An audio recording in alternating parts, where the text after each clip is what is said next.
पंजाब दे विच भी कोरोना का कातलाना कहर जारी। 24 घंटिया 184 मरीजों की गई जान। 8500 के करीब नवे मामले भी आए सामने। हरियाणा के पिंडों के कोरोना फैलने के लिए सीएम मनोहर लाल ने किसान अंदोलन को दस्या जिम्मेवार। कहा धरनिया करके कुछ पिंड बने कोरोना के हॉटस्पॉट। दिल्ली तो आम आदमी पार्टी के साबका विधायक जरनैल सिंह की कोरोना के नाल मौत। कई दिनों तो सन बीमार। लंबी हलके तो प्रकाश सिंह बादल के खिलाफ लड़ी सी विधानसभा चोण। पंजाब सरकार ने कोरोना पीड़ित गरीबों के लिए भोजन हेल्पलाइन की शुरू। 181 ते 112 ते कॉल करन ते पुलिस घर पहुंचाएगी खाना। कैबिनेट ने पंजीकृत उसारी कामियां नूं 3-3 हजार रुपए गुजारा भत्ता देने नूं भी दित्ती मंजूरी। चंडीगढ़ च अज तो नौजवानों के वैक्सीनेशन का होया आगाज। ਵੱਖ-ਵੱਖ ਹਸਪਤਾਲਾਂ ਦੇ ਵਿੱਚ लगाए गए ने कैंप। 18 तो 44 साल के लोग वैक्सीन लगवाउण पहुंच रहे। कोरोना वैक्सीन का गैप ਵਧਾਉਣ ਤੇ बोले अमेरिका के सेहत माहर डॉक्टर फाउची। कहा पहली डोज तो दूजी डोज के विचाले गैप ਵਧਾਉਣਾ किसी हद तक तर्क संगत, पर ज्यादा गैप ਵਧਾਉਣ ਦੇ ਨਾਲ उल्टा पै सकता है असर।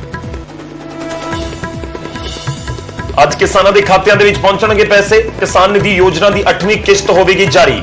9.5 करोड़ लाभार्थियों को मिलणगे 2-2 हजार रुपए। किसानों के नाल सीधा संवाद भी करनगे प्रधानमंत्री मोदी। मुड़ तो वधे पेट्रोल डीजल के रेट। पेट्रोल 22 पैसे ते डीजल 37 पैसे प्रति लीटर होया महंगा। मई महीने 8वीं बार वधे तेल के रेट। देश मना रहा ईद का त्योहार। अमृतसर के नमाज मौके जुटे सैकड़े लोग। मुख्यमंत्री ते प्रधानमंत्री ने ट्वीट करके दी ईद की मुबारकबाद।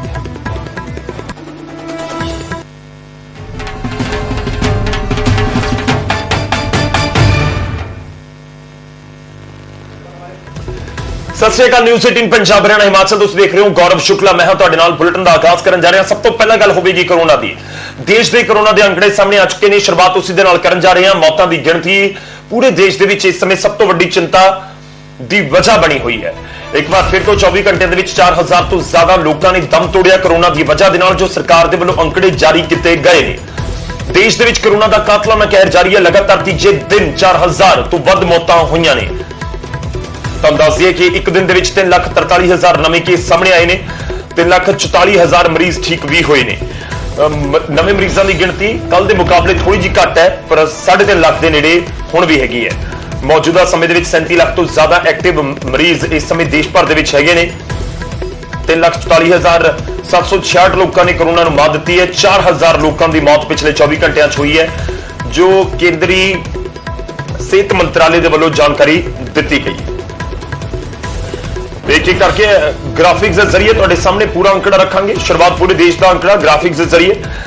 24 घंटिया नवे केस जिहड़े 3,43,144 सामने आए हैं। 3,44,766 लोग ठीक हुए हैं, जबकि 4,000 लोगों की मौत कोरोना की वजह नाल पूरे देश के हुई है। इस तो बाद अगे बढ़दे ते हुण तुहानूं दिखावांगे पिछले 5 दिनों के केसेस की गिणती पूरे देश के किवें सामने आई है। 9 मई तो लैके 13 मई तक के अंकड़े दिखावांगे। अज 14 मई का दिन है। 13 मई के अंकड़े सरकार के वालों रिलीज किए जाते हैं। पंजाब दे शामी सेम डे के अंकड़े आ जाते हैं। पूरे देश के अंकड़े अगले दिन सवेरे 9, 9:30, 10 बजे के करीब आते हैं। वो असीं तुहानूं दिखा रहे हैं। पिछले 5 दिनों के अंकड़े 9 मई को 3,66,161 केस सी। 10 मई को 3,29,942। 10 मई का दिन अजिहा सी जो केसिस बहुत घट आए कंपेयर करिए आप बाकी दिनों के नाल। पर 11 मई को 3,48,000 से पहुंचा मामला। 12 मई को 3,62,000 केसेस सामने आए सी। हालांकि 13 मई का दिन यानी कि पिछले 24 घंटे एक बार फिर तो थोड़ा जा राहत वाली गल तुसीं कह सकते हो कि थोड़ी जी केसेस की गिणती घटी है। 3,43,144 केस रिपोर्ट किए गए हैं पिछले 24 घंटिया।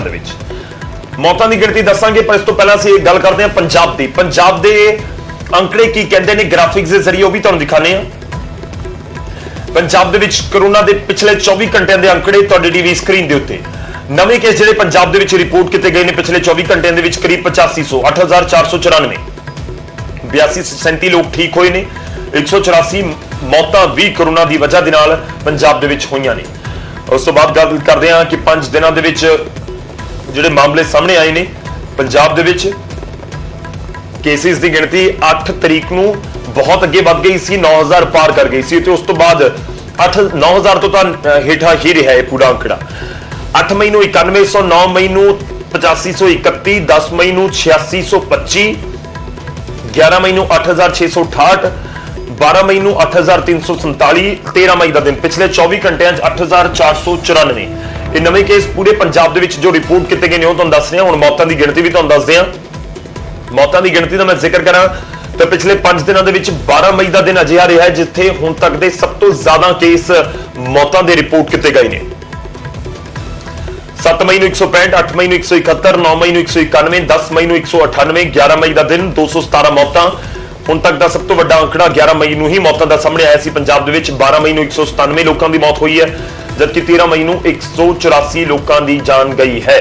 ਤਾਂ ਮੌਤਾਂ ਦੀ ਗਿਣਤੀ ਪੰਜਾਬ ਦੇ ਵਿੱਚ ਮੌਤ ਦਰ ਅਸੀਂ ਬਾਰ-ਬਾਰ ਜ਼ਿਕਰ ਕੀਤਾ ਇਸ ਚੀਜ਼ ਦਾ ਕਿ ਮੌਤ ਦਰ ਬਹੁਤ ਹੈ। ਸਰਕਾਰ ਕਹਿੰਦੀ ਹੈ ਕਿ ਪਿੰਡੂ ਖੇਤਰਾਂ ਦੇ ਵਿੱਚ ਇਸ ਸਮੇਂ ਜ਼ਿਆਦਾ ਪ੍ਰਭਾਵ ਇਸ ਕਰਕੇ ਹੈ ਕਿਉਂਕਿ ਲੋਕ ਜਿਹੜੇ ਪਿੰਡਾਂ ਦੇ ਵਿੱਚ ਸਾਡੇ ਰਹਿੰਦੇ ਨੇ ਉਹ ਦੇਰ ਦੇ ਨਾਲ ਹਸਪਤਾਲ ਪਹੁੰਚਦੇ ਨੇ। ਇਸ ਕਰਕੇ ਅਪੀਲ ਹੈ ਕਿ ਤੁਸੀਂ ਆਪਣੇ ਡਾਕਟਰ ਦੇ ਸੰਪਰਕ ਦੇ ਵਿੱਚ ਜ਼ਰੂਰ ਰਹੋ। ਜਦੋਂ ਕੋਈ ਦਿੱਕਤ ਆਉਂਦੀ ਹੈ ਤਾਂ ਡਾਕਟਰ ਜਿਵੇਂ ਕਹਿ ਰਿਹਾ ਹੈ ਉਸ ਨੂੰ ਫੋਲੋ ਸਾਨੂੰ ਜ਼ਰੂਰ ਕਰਨਾ ਹੋਵੇਗਾ। ਹੁਣ ਅੱਗੇ ਵਧਦੇ ਹਾਂ। ਪੰਜਾਬ ਦੇ ਜਿਹੜੇ ਹੌਟਸਪੌਟ ਜ਼ਿਲ੍ਹੇ ਨੇ ਉਹਨਾਂ ਦੇ ਉੱਤੇ ਵੀ ਇੱਕ ਨਜ਼ਰ। ਪਿਛਲੇ 24 ਘੰਟਿਆਂ ਜਿਹੜੇ ਕੇਸ ਉੱਥੇ ਰਿਪੋਰਟ ਕੀਤੇ ਗਏ ਨੇ। ਲੁਧਿਆਣਾ ਦੇ ਵਿੱਚ 1335, ਮੋਹਾਲੀ ਦੇ ਵਿੱਚ 991, ਬਠਿੰਡਾ 'ਚ 877, ਜਲੰਧਰ 'ਚ 577, ਪਟਿਆਲਾ ਦੇ ਵਿੱਚ 561 ਤੇ ਅੰਮ੍ਰਿਤਸਰ ਦੇ ਵਿੱਚ 532 ਮਾਮਲੇ ਪਿਛਲੇ 24 ਘੰਟਿਆਂ 'ਚ ਰਿਪੋਰਟ ਕੀਤੇ ਗਏ ਨੇ। ਮੌਤਾਂ ਦੀ ਗਿਣਤੀ ਹੌਟਸਪੌਟ ਜ਼ਿਲ੍ਹਿਆਂ ਦੇ ਵਿੱਚ ਉਹ ਵੀ ਤੁਹਾਨੂੰ ਗ੍ਰਾਫਿਕਸ ਦੇ ਜ਼ਰੀਏ ਦਿਖਾਣੇ ਆ। ਲੁਧਿਆਣਾ, ਸੰਗਰੂਰ, ਪਟਿਆਲਾ, ਮੁਕਤਸਰ, ਬਠਿੰਡਾ, ਅੰਮ੍ਰਿਤਸਰ। ਲੁਧਿਆਣਾ ਦੇ ਵਿੱਚ ਸਭ ਤੋਂ ਵੱਧ ਮੌਤਾਂ ਹੋ ਰਹੀਆਂ ਨੇ, 25 ਮੌਤਾਂ ਪਿਛਲੇ 24 ਘੰਟਿਆਂ 'ਚ। ਸੰਗਰੂਰ ਬਹੁਤ ਪ੍ਰਭਾਵਿਤ ਹੈ। ਸੰਗਰੂਰ 'ਚ ਇਹਨੇ ਮਾਮਲੇ ਨਵੇਂ ਨਹੀਂ ਨੇ ਜਿੰਨੀਆਂ ਮੌਤਾਂ ਹੋ ਰਹੀਆਂ ਨੇ। 23 ਲੋਕਾਂ ਦੀ ਮੌਤ ਸੰਗਰੂਰ ਦੇ ਵਿੱਚ ਪਿਛਲੇ 24 ਘੰਟਿਆਂ 'ਚ। ਲੁਧਿਆਣਾ 'ਚ 25, ਪਟਿਆਲਾ 'ਚ 17, ਮੁਕਤਸਰ 'ਚ 15, ਬਠਿੰਡਾ 'ਚ 12, ਅੰਮ੍ਰਿਤਸਰ ਦੇ ਵਿੱਚ 10 ਲੋਕਾਂ ਦੀ ਮੌਤ ਪਿਛਲੇ 24 ਘੰਟਿਆਂ 'ਚ ਕੋਰੋਨਾ ਦੀ ਵਜ੍ਹਾ ਦੇ ਨਾਲ ਹੋਈ। ਹੁਣ ਗਵਾਂਢੀ ਸੂਬੇ ਹਰਿਆਣਾ ਦਾ ਵੀ ਰੁਖ ਕਰ ਲੈਂਦੇ ਹਾਂ। ਹਰਿਆਣਾ ਦੇ ਵਿੱਚ ਕੀ ਕੁਝ ਹਾਲਾਤ ਨੇ ਪਿਛਲੇ 24 ਘੰਟਿਆਂ ਦੇ ਜਿਹੜੇ ਅੰਕੜੇ ਸਾਹਮਣੇ ਆਏ ਨੇ। ਨਵੇਂ ਕੇਸ 12,286, ਠੀਕ ਹੋਏ ਨੇ 16,041, ਮੌਤਾਂ ਹੋਈਆਂ ਨੇ 163। ਇਹ ਅਸੀਂ ਤੁਹਾਨੂੰ ਗਵਾਂਢੀ ਸੂਬੇ ਹਰਿਆਣਾ ਦਾ ਹਾਲ ਦੱਸ ਰਹੇ ਹਾਂ। ਲਾਜ਼ਮੀ ਤੌਰ ਤੇ ਹਰਿਆਣਾ ਦੇ ਵਿੱਚ ਵੀ ਸਥਿਤੀ ਚਿੰਤਾਜਨਕ ਬਣੀ ਹੋਈ ਹੈ। ਜਿਸ ਤਰੀਕੇ ਨਾਲ ਅਸੀਂ ਲਗਾਤਾਰ ਇਸ ਚੀਜ਼ ਦਾ ਜ਼ਿਕਰ ਕਰ ਰਹੇ ਹਾਂ ਕਿ ਮੌਤਾਂ ਦੀ ਗਿਣਤੀ ਵਧੀ ਹੈ। ਹੈਲੋ ਹੈਲੋ ਹੈਲੋ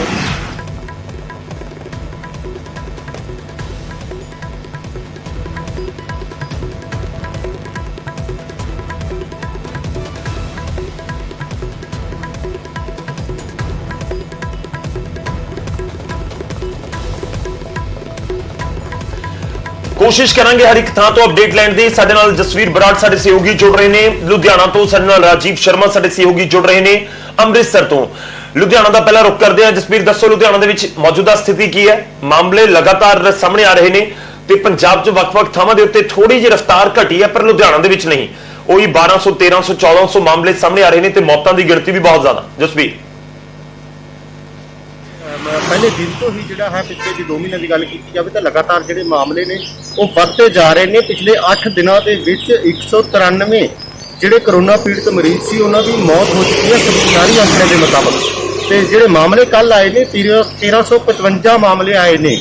ਲਗਾਤਾਰ ਮਾਮਲਿਆਂ ਦੀ ਗਿਣਤੀ ਆ ਜਿਹੜੀ ਉਹ ਵੀ ਵੱਧਦੀ ਜਾ ਰਹੀ ਹੈ। ਲਗਾਤਾਰ ਮਾਈਕਰੋ ਕੰਟੇਨਮੈਂਟ ਜ਼ੋਨ ਜਿਹੜੇ ਏਰੀਆ ਦੇ ਵਿੱਚੋਂ ਜ਼ਿਆਦਾ ਜਿਹੜੇ ਆ ਰਹੇ ਨੇ ਮਾਮਲੇ ਉਹਨਾਂ ਦੇ ਵਿੱਚ ਮਾਈਕਰੋ ਕੰਟੇਨਮੈਂਟ ਬਣਾਏ ਜਾ ਰਹੇ ਨੇ। ਲਗਾਤਾਰ ਜਿਹੜਾ ਪ੍ਰਸ਼ਾਸਨ ਵੱਲੋਂ ਜਿਹੜਾ ਹੈ ਲੋਕਾਂ ਨੂੰ ਜਿਹੜਾ ਸੁਚੇਤ ਕੀਤਾ ਜਾ ਰਿਹਾ ਕਿ ਭਾਈ ਜੇ ਆਪਣੇ ਘਰਾਂ 'ਚ ਰਹੋ। ਕੱਲ੍ਹ ਰਵਨੀਤ ਬਿੱਟੂ ਜਿਹੜੇ ਕਾਂਗਰਸ ਨੇ ਉਹਨਾਂ ਨੇ ਵੀ ਲੁਧਿਆਣਾ ਵਾਸੀਆਂ ਨੂੰ ਇੱਕ ਨਸੀਹਤ ਦਿੱਤੀ ਸੀਗੀ ਕਿ ਜੇ ਇੱਕ ਹਫ਼ਤਾ ਤੁਸੀਂ ਜੇ ਕਰੋਨਾ ਦੀ ਚੈਨ ਤੋੜਨੀ ਹੈ ਤਾਂ ਇੱਕ ਹਫ਼ਤਾ ਘੱਟੋ ਘੱਟ ਜਿਹੜਾ ਹੈ ਆਪਣੇ ਘਰਾਂ ਦੇ ਵਿੱਚ ਰਹੋ। ਕਿਉਂਕਿ ਬਾਜ਼ਾਰਾਂ ਦੇ ਵਿੱਚ ਅਸੀਂ ਦੇਖਿਆ ਕਿ ਲੋਕਡਾਊਨ ਤੋਂ ਬਾਅਦ ਜਦੋਂ ਕਰਫਿਊ ਲੱਗ ਜਾਂਦਾ ਹੈ 12 ਵਜੇ ਤੋਂ ਬਾਅਦ ਤਾਂ ਲੋਕ ਜਿਹੜੇ ਨੇ ਉਹ ਬਾਜ਼ਾਰਾਂ ਦੇ ਵਿੱਚ ਕੋਈ ਮੋਟਰਸਾਈਕਲ ਲੈ ਕੇ ਗੱਡੀ ਲੈ ਕੇ ਪੈਦਲ ਘੁੰਮਣ ਹੁੰਦਾ। ਇਸੇ ਕਰਕੇ ਕੱਲ੍ਹ ਰਵਨੀਤ ਬਿੱਟੂ ਨੇ ਜਿਹੜੀ ਇੱਕ ਨਸੀਹਤ ਦਿੱਤੀ ਹੈ ਕਿ ਘੱਟੋ ਘੱਟ ਇੱਕ ਹਫ਼ਤਾ ਜੇ ਆਪਾਂ ਚੈਨ ਤੋੜਨੀ ਹੈ ਤਾਂ ਇੱਕ ਹਫ਼ਤਾ ਘਰਾਂ ਦੇ ਵਿੱਚ ਬੈਠ ਜਾਓ, ਨਹੀਂ ਤਾਂ ਜਿਹੜੀ ਸਥਿਤੀ ਹੈ ਉਹ ਵਿਗੜਦੀ ਜਾਊ। ਲਗਾਤਾਰ ਜਿਹੜਾ ਜ਼ਿਲ੍ਹਾ ਪ੍ਰਸ਼ਾਸਨ ਵੱਲੋਂ ਕੋਵਿਡ ਜਿਹੜੇ ਕੇਅਰ ਕੇਂਦਰ ਨੇ ਉਹਨਾਂ ਦੇ ਵਿੱਚ ਬੈੱਡ ਸਥਾਪਿਤ ਕੀਤੇ ਜਾ ਰਹੇ ਨੇ। ਜਵੱਦੀ ਦੇ ਵਿੱਚ 15 ਬੈੱਡ ਜਿਹੜੇ ਸਥਾਪਿਤ ਕੀਤੇ ਗਏ ਨੇ ਤੇ ਅੱਜ ਰਾਧਾ ਸੁਆਮੀ ਸਤਸੰਗ ਘਰ ਦੇ ਵਿੱਚ ਵੀ ਜਿਹੜਾ ਹੈ ਉਹਨਾਂ ਦੀ ਮਦਦ ਲਈ ਜਾ ਰਹੀ ਹੈ। ਉੱਥੇ ਵੀ ਕੋਵਿਡ ਕੇਅਰ ਸੈਂਟਰ ਜਿਹੜਾ ਬਣਾਇਆ ਜਾ ਰਿਹਾ। ਜੀ ਕਰੋ।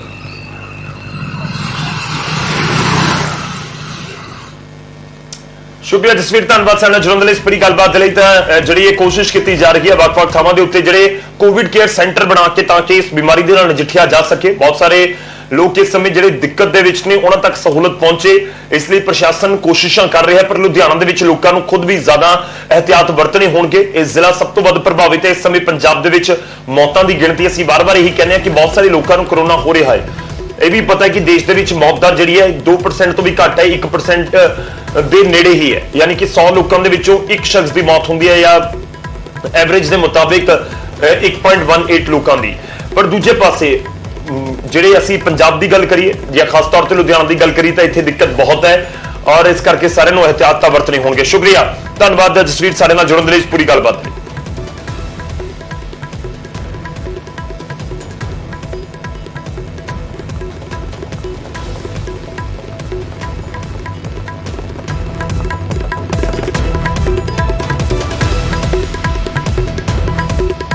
और सीधा लेके चलते हैं तो अमृतसर जज राजीव शर्मा साडे सहयोगी साडे नाल जुड़ रहे हैं। राजीव, अमृतसर दे विच भी मामले बहुत सारे ने कि कुछ इस समय माझे की पूरी पिक्चर समझाओ कि किस तरीके नाल कोरोना नूं लैके एहतियात वरते जा रहे हैं लोगों वालों, प्रशासन वालों की कदम चुके जा रहे हैं? तक पूरे माझे का सवाल है तो अमृतसर का जो मैडिकल कॉलेज है उस दे विच माझे तो इलावा जो दुआबे के भी कुछ शहर जिहड़े ने उन्हां दे मरीज़ आउंदे ने। तां अमृतसर दे विच जदों मामलिਆਂ ਦੀ ਅਸੀਂ ਗੱਲ ਕਰਦੇ ਹਾਂ ਤਾਂ 500 ਦੇ ਕਰੀਬ ਜੋ ਹਰ ਰੋਜ਼ ਪੋਜ਼ਿਟਿਵ ਕੇਸ ਸਾਹਮਣੇ ਆ ਰਹੇ ਨੇ। ਕੱਲ ਵੀ 10 ਮੌਤਾਂ ਦਾ ਜਿਹੜਾ ਅੰਕੜਾ ਉਹ ਸਾਂਝਾ ਕੀਤਾ ਗਿਆ ਸੀ। ਤਾਂ ਮੈਡੀਕਲ ਕਾਲਜ ਦੇ ਡਾਕਟਰ ਜਾਂ ਫਿਰ ਭਾਵੇਂ ਕੈਬਨਿਟ ਮੰਤਰੀ ਓਮ ਪ੍ਰਕਾਸ਼ ਸੋਨੀ ਦਾ ਆਪਾਂ ਗੱਲ ਜ਼ਿਕਰ ਕਰਦੇ ਹਾਂ ਤਾਂ ਉਹਨਾਂ ਦਾ ਵੀ ਇਹ ਕਹਿਣਾ ਹੈ ਕਿ ਅੰਮ੍ਰਿਤਸਰ ਦੇ ਵਿੱਚ ਜੋ ਵਰਕ ਲੋਡ ਹੈ ਬਹੁਤ ਜ਼ਿਆਦਾ, ਕਿਉਂਕਿ ਹੋਰ ਸ਼ਹਿਰਾਂ ਤੋਂ ਵੀ ਮਰੀਜ਼ ਜਿਹੜੇ ਨੇ ਉਹ ਇੱਥੇ ਰੈਫਰ ਕੀਤੇ ਜਾਂਦੇ ਨੇ। ਪਰ दूसरे पासे जो हिदायत सरकार वालों जारी कीतियां गई ने, जो गाइडलाइनस ने, उस मुताबिक तुसीं देखो कि अज ईद का त्यौहार है और ये हॉल बाजार है जिथों कुछ सवेरे तस्वीरां भी सामने आईयां सी कि बहुत ज़्यादा जिहड़ी मस्जिद दे विच भीड़ नज़र आई सी। पर बाद दे विच पुलिस वालों हुण तुसीं देखो कि पूरा बाजार जिहड़ा ਉਹ ਪਹਿਲਾਂ ਵਾਂਗ ਜਿਹੜੀ ਰੌਣਕ ਨਜ਼ਰ ਆਉਂਦੀ ਸੀ ਉਸ ਤਰੀਕੇ ਦੇ ਨਾਲ ਰੌਣਕ ਨਹੀਂ ਦਿਖਾਈ ਦੇ ਰਹੀ। ਦੂਸਰੇ ਪਾਸੇ ਜੋ ਲੈਫਟ ਰਾਈਟ ਦਾ ਫਾਰਮੂਲਾ ਜ਼ਿਲ੍ਹਾ ਪ੍ਰਸ਼ਾਸਨ ਵੱਲੋਂ ਦਿੱਤਾ ਗਿਆ ਸੀ ਕਿ ਇੱਕ ਦਿਨ ਇੱਕ ਸਾਈਡ ਹੀ ਜਿਹੜੀ ਹੈ ਉਹ ਖੁੱਲ ਸਕੇਗੀ, ਤਾਂ ਤੁਸੀਂ ਦੇਖੋ ਕਿ ਅੱਜ ਇਸ ਬਾਜ਼ਾਰ ਦੇ ਵਿੱਚ ਜੋ ਸੱਜਾ ਪਾਸਾ ਹੈ ਉਹ ਬਿਲਕੁਲ ਇਹਤਿਆਤ ਵਰਤੇ ਜਾ ਰਹੇ ਨੇ। ਪਰ ਇਸ ਸਭ ਦੇ ਵਿੱਚ ਵਾਲੀ ਜ਼ਰੂਰਤ ਹੈ ਕਿ ਅਸੀਂ ਜੋ ਵਾਰ-ਵਾਰ ਕਹਿ ਰਹੇ ਹਾਂ ਕਿ ਪ੍ਰਸ਼ਾਸਨ ਆਪਣੇ ਪੱਧਰ ਤੇ ਕੰਮ ਕਰ ਰਿਹਾ ਹੈ ਤੇ ਦੂਜੇ ਪਾਸੇ ਜ਼ਰੂਰਤ ਹੈ ਕਿ ਅਸੀਂ ਖੁਦ ਵੀ ਇਹਤਿਆਤ ਵਰਤੀਏ। ਮੁੱਦੇ ਉੱਤੇ ਮਾਸਕ, ਸੋਸ਼ਲ ਡਿਸਟੈਂਸਿੰਗ ਦਾ ਖਿਆਲ ਜ਼ਰੂਰ ਰੱਖਿਆ ਜਾਵੇ।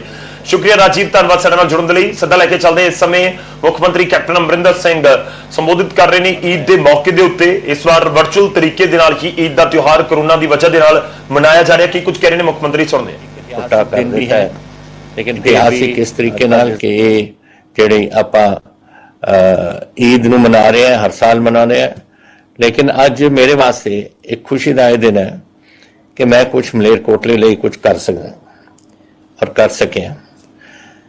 ਇਹ ਸ਼ਹਿਰ ਸਾਡਾ ਬਹੁਤ ਪੁਰਾਣਾ ਸ਼ਹਿਰ ਹੈ। 1454 ਦੇ ਵਿੱਚ ਇਹਦੀ ਸਥਾਪਨਾ ਹੋਈ। ਫਿਰ 1657 ਵਿੱਚ ਪਹਿਲੀ ਨਵਾਬੀ ਆਈ, ਨਵਾਬ ਬੈਜ਼ਿਦ ਖਾਨ ਸਾਹਿਬ, ਔਰ ਉਦੋਂ ਤੋਂ ਇੱਕ ਸ਼ਹਿਰ ਚੱਲਦਾ ਰਿਹਾ। ਇੱਥੇ ਬਹੁਤ ਇਤਿਹਾਸ ਇਹਦੇ ਨਾਲ ਜੁੜਿਆ ਹੋਇਆ। ਇੱਕ ਮਹਾਨ ਸੂਫੀ ਦੀ ਅੱਜ ਇੱਥੇ ਦਰਗਾਹ ਵੀ ਹੈਗੀ। तो ये ਜਿਹੜੀਆਂ ਚੀਜ਼ਾਂ ਨੇ, ਇਹ ਸ਼ਹਿਰ, ਇਹ ਪੁਰਾਣੇ ਇਤਿਹਾਸਿਕ ਸ਼ਹਿਰ ਨੇ ਜਿਹੜੇ ਇਹਨਾਂ ਦੇ ਵਿੱਚ ਪੁਰਾਣੇ ਹੋਣ ਕਰਕੇ ਕਈ ਚੀਜ਼ਾਂ ਦੀ ਲੋੜ ਪੈ ਜਾਂਦੀ ਹੈ। तो ਅੱਜ ਇੱਕ ਮੌਕਾ ਮਿਲ ਰਿਹਾ ਮੈਨੂੰ ਕਿ ਮੈਂ ਕੁਝ ਥੋੜਾ ਆਪਣੇ ਵਾਸਤੇ ਇੱਥੇ ਆਪਣੇ ਸ਼ਹਿਰ ਵਾਸਤੇ ਮਲੇਰਕੋਟਲਾ, ਔਰ ਮਲੇਰਕੋਟਲਾ ਪਟਿਆਲੇ ਦਾ ਤਾਂ ਬਹੁਤ ਪੁਰਾਣਾ ਰਿਸ਼ਤਾ ਰਿਹਾ। ਮੈਨੂੰ ਤਾਂ ਯਾਦ ਹੈ ਜਦ ਮੈਂ ਨਿੱਕਾ ਜਿਹਾ ਬੱਚਾ ਹੁੰਦਾ ਸੀ, ਮਲੇਰਕੋਟਲੇ ਆ ਕੇ ਨਵਾਬ ਸਾਹਿਬ ਨਾਲ ਰਿਹਾ ਕਰਦਾ ਸੀ। ਉਹਨਾਂ ਦਾ ਨਾਂ ਨਹੀਂ ਮੈਂ ਲੈਂਦਾ क्योंकि असी अपने बड़िया के नाम नहीं लेंदे। उन्होंने मैनू भतीज कहते से और मैं उन्होंने चाचा जी कहना से। नवाब साहब साढ़े 1982 के चले गए छड़ के, पर उही सांझ जी कई पीढ़ियां की सांझ है वो पटियाले की और मलेरकोटले की बहुत निजी सांझ एक रही है। मेरे फादर के नाल, मेरे दादा जी के नाल, कई नवाब साहब कई आए कई गए, और इतिहासिक तौर पर जो अज मलेरकोटले का नाम है, सारी सिख जगत दुनिया दे विच मलेरकोटले नूं याद रखदी है। शेर मुहम्मद खान साहब, नवाब साहब उदों दे, जिन्हां ने साडे ਛੋਟੇ ਸਾਹਿਬਜ਼ਾਦਿਆਂ ਦੇ ਵਾਸਤੇ ਹਾਂ ਦਾ ਨਾਰਾ ਮਾਰਿਆ ਸੀ। ਔਰ ਉਹ ਜਿਹੜੇ ਸਰਹੰਦ ਦੇ ਫੌਜਦਾਰ ਦੇ ਦਰਬਾਰ ਦੇ ਵਿੱਚੋਂ ਨਿਕਲ ਕੇ ਚਲੇ ਗਏ ਸੀ ਗੁੱਸੇ 'ਚ। ਇਹ ਚੀਜ਼ਾਂ ਕਦੇ ਭੁੱਲੀਆਂ ਨਹੀਂ ਜਾਂਦੀਆਂ। ਮਹਾਰਾਜ 10ਵੇਂ ਪਾਤਸ਼ਾਹ ਨੇ ਉਹਨਾਂ ਨੂੰ ਇੱਕ ਸ੍ਰੀ ਸਾਹਿਬ ਦੀ ਬਖਸ਼ਿਸ਼ ਕੀਤੀ, ਇੱਕ ਹੁਕਮਨਾਮਾ ਭੇਜਿਆ, ਔਰ ਇਸ ਨੇ ਅੱਜ ਸਿੱਖ ਜਗਤ ਦੇ ਇਤਿਹਾਸ ਦੇ ਵਿੱਚ ਅੱਜ ਮਲੇਰਕੋਟਲੇ ਦਾ ਨਾਂ ਉੱਥੇ ਸਦਾ ਵਾਸਤੇ ਲਿਖਿਆ ਗਿਆ। ਸੋ ਇਹ ਚੀਜ਼ਾਂ ਨੇ ਇਤਿਹਾਸ ਦੇ ਵਿੱਚ ਜਿਹੜੀਆਂ ਹੁੰਦੀਆਂ ਨੇ, ਔਰ ਇਹ ਜਿਹੜੀ ਪਿਆਰ ਦੀ ਇੱਕ ਸਾਂਝ ਹੈ, ਇਹ ਹਰ ਵੇਲੇ ਇਹ ਸਾਂਝ ਰਹਿਣੀ ਚਾਹੀਦੀ ਹੈ। ਕਦੇ ਵੀ ਆਪਾਂ ਨੂੰ ਇਹੋ ਜਿਹੀ ਗੱਲ ਨਹੀਂ ਭੁੱਲਣੀ ਚਾਹੀਦੀ। ਮੈਂ ਅੱਜ ਕੱਲ੍ਹ ਇਹ ਹਿੰਦੁਸਤਾਨ ਸਾਡਾ ਇਹ ਹੈ ਇੱਕ ਸੈਕੂਲਰ ਡੈਮੋਕ੍ਰੇਸੀ। ਜਦ ਸੰਵਿਧਾਨ ਸਾਡਾ ਲਿਖਿਆ ਗਿਆ ਸੀ ਉਦੋਂ ਲਿਖਿਆ ਗਿਆ ਸੀ ਕਿ ਹਰ ਜਾਤ ਪਾਤ ਤੇ ਹਰ ਧਰਮ ਦੇ ਲੋਕ ਇਸ ਹਿੰਦੁਸਤਾਨ ਦੇ ਵਸਨੀਕ ਨੇ। ਅੱਜ ਕਿਤੇ ਕੋਸ਼ਿਸ਼ਾਂ ਹੋ ਰਹੀਆਂ ਨੇ ਇਸ ਸੈਕੂਲਰ ਡੈਮੋਕ੍ਰੇਸੀ ਨੂੰ ਤੋੜਨ ਦੀ। ਮੈਂ ਉਹਦੇ ਬਿਲਕੁਲ ਬਰਖਲਾਫ ਹੈ। ਇੱਥੇ ਤਾਂ ਚਾਹੇ ਕੋਈ ਹਿੰਦੂ, ਸਿੱਖ, ਮੁਸਲਮਾਨ, ਈਸਾਈ, ਬੋਧੀ, ਜੈਨੀ, ਜੋ ਮਰਜੀ ਹੋਣ, ਇੱਕੋ ਹਿੰਦੁਸਤਾਨ ਦੇ ਵਸਨੀਕ ਹੈ, ਸਾਡੇ ਵੀਰ ਨੇ, ਸਾਡੇ ਭੈਣਾਂ ਨੇ। ਐਂਡ ਇਹ ਕੰਮ ਜਿਹੜਾ ਇੱਥੇ ਕੀਤਾ ਜਾ ਰਿਹਾ ਕਿਤੇ ਕਿਤੇ, ਮੈਂ ਇਹਦੇ ਖਿਲਾਫ ਹਾਂ ਬਿਲਕੁਲ। ਔਰ ਮੇਰਾ ਖਿਆਲ ਦੁਨੀਆ ਵੀ ਖਿਲਾਫ ਹੈ। ਆਪਾਂ ਨੇ ਦੇਖ ਲਿੱਤਾ ਤਾਮਿਲਨਾਡੂ 'ਚ ਕੀ ਹੋਇਆ, ਬੰਗਾਲ ਦੇ ਵਿੱਚ ਕੀ ਹੋਇਆ, ਔਰ ਜਿਸ ਤਰੀਕੇ ਨਾਲ ਲੋਕਾਂ ਨੇ ਵੀ ਆਪਣਾ ਜ਼ਾਹਰ ਕਰ ਦਿੱਤਾ ਕਿ ਕੀ ਚਾਹੁੰਦੇ ਨੇ ਹਿੰਦੁਸਤਾਨ ਦੇ ਸੰਵਿਧਾਨ ਦੇ ਵਿੱਚੋਂ, ਔਰ ਕੀ ਚਾਹੁੰਦੇ ਨੇ ਕਿ ਹੁਕੂਮਤਾਂ ਕਰਨ ਇੱਥੇ। ਤੋ ਇਹ ਚੀਜ਼ਾਂ ਆਪਾਂ ਨੂੰ ਭੁੱਲਣੀਆਂ ਨਹੀਂ ਚਾਹੀਦੀਆਂ ਕਿ ਇਹ ਇੱਕ ਸੈਕੂਲਰ ਮੁਲਕ ਹੈ ਸਾਡਾ, ਔਰ ਸਾਰੇ ਅਸੀਂ ਇੱਕ ਦੂਜੇ ਨੂੰ ਪਿਆਰ ਕਰਦੇ ਹਾਂ। ਔਰ ਮੈਨੂੰ ਅੱਜ ਬੜੀ ਖੁਸ਼ੀ ਹੈ ਕਿ ਇਸ ਖੁਸ਼ੀ ਦੇ ਮੌਕੇ ਤੇ मैं भी आपके नाल इत्थे हिस्सा पा सके। तुसी मुफ्ती साहब आपने बड़ी एक ये महामारी के खिलाफ बहुत कुछ किया। मैं आपका धन्यवादी हाँ, क्योंकि मैं भी थोड़ा दसदा थानू कि मैं समझदा है कि इस वेले असीं हुण शिखर पहुंच गए इस स्पाइक दी। ये दूसरा स्पाइक है, तीसरा हो या चौथा हो या पंजवां हो, ये कोई नहीं कह सकता। दुनिया च पता नहीं लग रहा कि की है या नहीं। लेकिन अज कल शाम तक 8,494 नवे केस होए ने और 9,000 तक गए से, पर 9,000 तो घट ये चलता आ रहा है। प्रॉब्लम एक हो रही है साडी, जिहड़ी सारिਆਂ ਨੂੰ ਜਿਹੜੇ ਸੁਣਦੇ ਨੇ ਉਹਨਾਂ ਨੂੰ ਸਮਝਣਾ ਚਾਹੀਦਾ ਹੈ ਕਿ 3 ਕਿਸਮ ਦੇ ਲੈਵਲ ਹੁੰਦੇ ਨੇ ਕਰੋਨਾ 'ਚ, ਲੈਵਲ 1, ਲੈਵਲ 2 ਤੇ ਲੈਵਲ 3।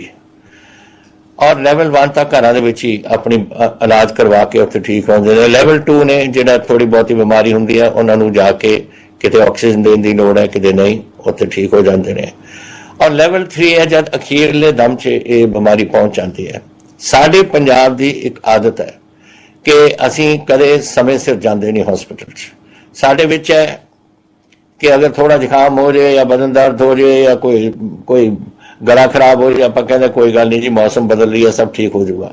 ਲੇਕਿਨ ਉਹ ਸਮੇਂ ਹੈ ਜਦੋਂ ਤੁਸੀਂ ਡਾਕਟਰ ਕੋਲ ਜਾ ਕੇ ਆਪਣਾ ਪਤਾ ਕਰਾਓ कि मेरी बीमारी केड़ी है, और अगर है कोविड तो सीधा जाके तुसीं करो। अज मेरे कोल बैड्स, कल शामी मैं कर रहा सी मीटिंग, साडे कोल L3 दे बैड्स बहुत, लेवल 3 दे बैड बहुत घट रह गए क्योंकि लोग आके अखीर दे विच उत्थे आउंदे ने।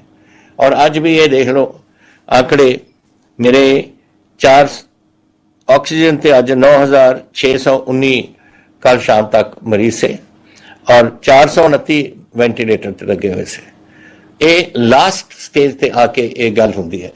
ਤਾਂ ਮੇਰੀ ਮੁਫਤੀ ਸਾਹਿਬ ਦੇ ਜਿਹੜੀ ਇਹਨਾਂ ਨੇ ਬੇਨਤੀ ਕੀਤੀ ਹੈ ਲੋਕਾਂ ਨੂੰ, ਮੈਂ ਵੀ ਉਹਨਾਂ ਦੇ ਨਾਲ ਸਹਿਮਤ ਹਾਂ ਕਿ ਤੁਸੀਂ ਜਿਹੜੇ ਵੀ ਜਿਨ੍ਹਾਂ ਨੂੰ ਵੀ ਕੋਈ ਥੋੜਾ ਬਹੁਤਾ ਵੀ ਇਹ ਲੱਗੇ ਕਿ ਮੈਂ ਸਾਡੀ ਤਬੀਅਤ ਕੁਝ ਠੀਕ ਨਹੀਂ, ਜਾਓ ਆਪਣੇ ਡਾਕਟਰਾਂ ਕੋਲ ਔਰ ਉੱਥੋਂ ਉਦੋਂ ਹੀ ਇਲਾਜ ਕਰਾ ਦਿਓ। ਇੱਕ ਵਾਰ ਤੁਸੀਂ ਅਖੀਰ ਪਹੁੰਚੋਗੇ ਫਿਰ ਬਚਣਾ ਬੜਾ ਮੁਸ਼ਕਿਲ ਹੈ। ਆ ਦੇਖ ਲਓ ਮੇਰੇ ਕੋਲ ਕਿੰਨੀ ਮੌਤਾਂ ਹੋਈਆਂ ਨੇ ਅੱਜ, ਜਦ ਤੋਂ ਇਹ ਪਿਛਲੇ ਮਾਰਚ 14 ਮਹੀਨਿਆਂ 'ਚ ਅੱਜ ਤੱਕ, मार्च पिछले साल तो लैके हुण तक 4,75,000 केसेस हुए ने अपने पंजाब च और 11,297 मौतां हुई ने पंजाब च। कल दे दिन मैं जैसे तुहानूं दस्सिया 8494 केस एक दिन च और 184 मौतां एक दिन च। ये साडी जिम्मेवारी बनती है और मैं धन्यवादी है थोड़ा मुफ्ती साहब जो तुसी आप अज अपने बयान ये दिता है। और मैं आस करदा है कि तुसी सारे जो सुनते हो इस गल ते तुसी इहनूं जरूर अपने मन च वसा लो और जिथे भी अपने परिवार दे विच कोई देखिया कोई ढिला है कुछ उन्होंने डॉक्टर ते लै जाओ। ਆਪਾਂ ਆਪਣੇ ਪੰਜਾਬੀਆਂ ਦੀ ਜਾਨਾਂ ਬਚਾਉਣੀਆਂ ਨੇ। ਇਹੀ ਸਾਡੀ ਅੱਜ ਜ਼ਿੰਮੇਵਾਰੀ ਬਣ ਜਾਂਦੀ ਹੈ, ਚਾਹੇ ਹਕੂਮਤ ਹੋਣ, ਚਾਹੇ ਆਪਾਂ ਪਰਿਵਾਰਾਂ ਦੇ ਬਜ਼ੁਰਗ ਹੋਈਏ, ਜੋ ਵੀ ਹੈ ਸਾਡੀ ਜ਼ਿੰਮੇਵਾਰੀ ਬਣ ਜਾਂਦੀ ਹੈ ਕਿ ਆਪਾਂ ਇਹ ਗੱਲ ਕਰੀਏ। ਅੱਜ ਮੈਂ ਤੁਹਾਨੂੰ ਕਿਹਾ ਸੀ ਕਿ ਕੁਝ ਗੱਲਾਂ ਮੈਂ ਅੱਜ ਮਲੇਰਕੋਟਲੇ ਸ਼ਹਿਰ ਵਾਸਤੇ ਕਰਨੀਆਂ ਨੇ। ਮੈਂ ਆਸ ਕਰਦਾ ਆਪਣੇ ਨਵਾਬ ਸਾਹਿਬ ਪੂਰੇ ਹੁੰਦੇ ਉਹਨਾਂ ਨੂੰ ਖੁਸ਼ੀ ਹੋਣੀ ਸੀ ਕਿ ਇੱਕ ਉਹਨਾਂ ਦੇ ਬਜ਼ੁਰਗਾਂ ਨੇ ਵਸਾਇਆ ਹੋਇਆ ਇੱਕ ਸ਼ਹਿਰ ਅੱਜ ਅਸੀਂ ਕੁਝ ਉਸ ਸ਼ਹਿਰ ਵਾਸਤੇ ਕਰ ਸਕੇ ਹਾਂ। ਪਹਿਲਾਂ ਕਰ ਦਿੰਦੇ, ਪਰ ਪੰਜਾਬ ਦੇ ਆਰਥਿਕ ਹਾਲਾਤ ਤੁਹਾਨੂੰ ਪਤਾ ਹੀ ਹੈ ਕਿਸ ਤਰੀਕੇ ਨਾਲ ਚੱਲਦੇ ਆਏ ਨੇ, ਲੇਕਿਨ ਹੁਣ ਅਸੀਂ ਖਾਸ ਕਰਕੇ ਆਪਣੇ ਮਲੇਰਕੋਟਲੇ ਵਾਸਤੇ ਕੁਝ ਗੱਲਾਂ ਵਾਸਤੇ ਅਸੀਂ ਪ੍ਰਬੰਧ ਕੀਤਾ। ਪਹਿਲਾਂ ਤੱਕ ਮੈਡੀਕਲ ਕਾਲਜ, ਇਹ ਪਿਛਲੇ ਹਕੂਮਤ ਦੇ ਵਿੱਚ ਵੀ ਮੈਂ ਕਿਹਾ ਸੀ ਕਿ ਮੈਡੀਕਲ ਕਾਲਜ ਤੁਹਾਨੂੰ ਦੇਵਾਂਗੇ, ਜ਼ਮੀਨ ਸਾਨੂੰ ਪੂਰੀ ਨਹੀਂ ਮਿਲੀ। ਐਤਕੀ ਮੈਂ ਧੰਨਵਾਦੀ ਹਾਂ ਵਕਫ ਬੋਰਡ ਦਾ ਜਿਨ੍ਹਾਂ ਨੇ ਸਾਨੂੰ ਜ਼ਮੀਨ ਦੇ ਦਿੱਤੀ ਹੈ, ਔਰ ਉਹ ਜ਼ਮੀਨ ਇਸ ਵੇਲੇ 25 ਕਿੱਲੇ ਜ਼ਮੀਨ ਹੈ। ਉਹਦੇ 'ਚ ਮੇਰਾ ਖਿਆਲ ਖੰਨਾ ਰੋਡ ਦੇ ਉੱਪਰ ਹੈ, ਸ਼ਾਇਦ ਆਈ ਐਮ ਨਾਟ ਸ਼ੋਰ, ਪਰ ਮੇਰਾ ਖਿਆਲ ਹੈ ਖੰਨਾ ਰੋਡ ਦੇ ਉੱਪਰ ਹੈ।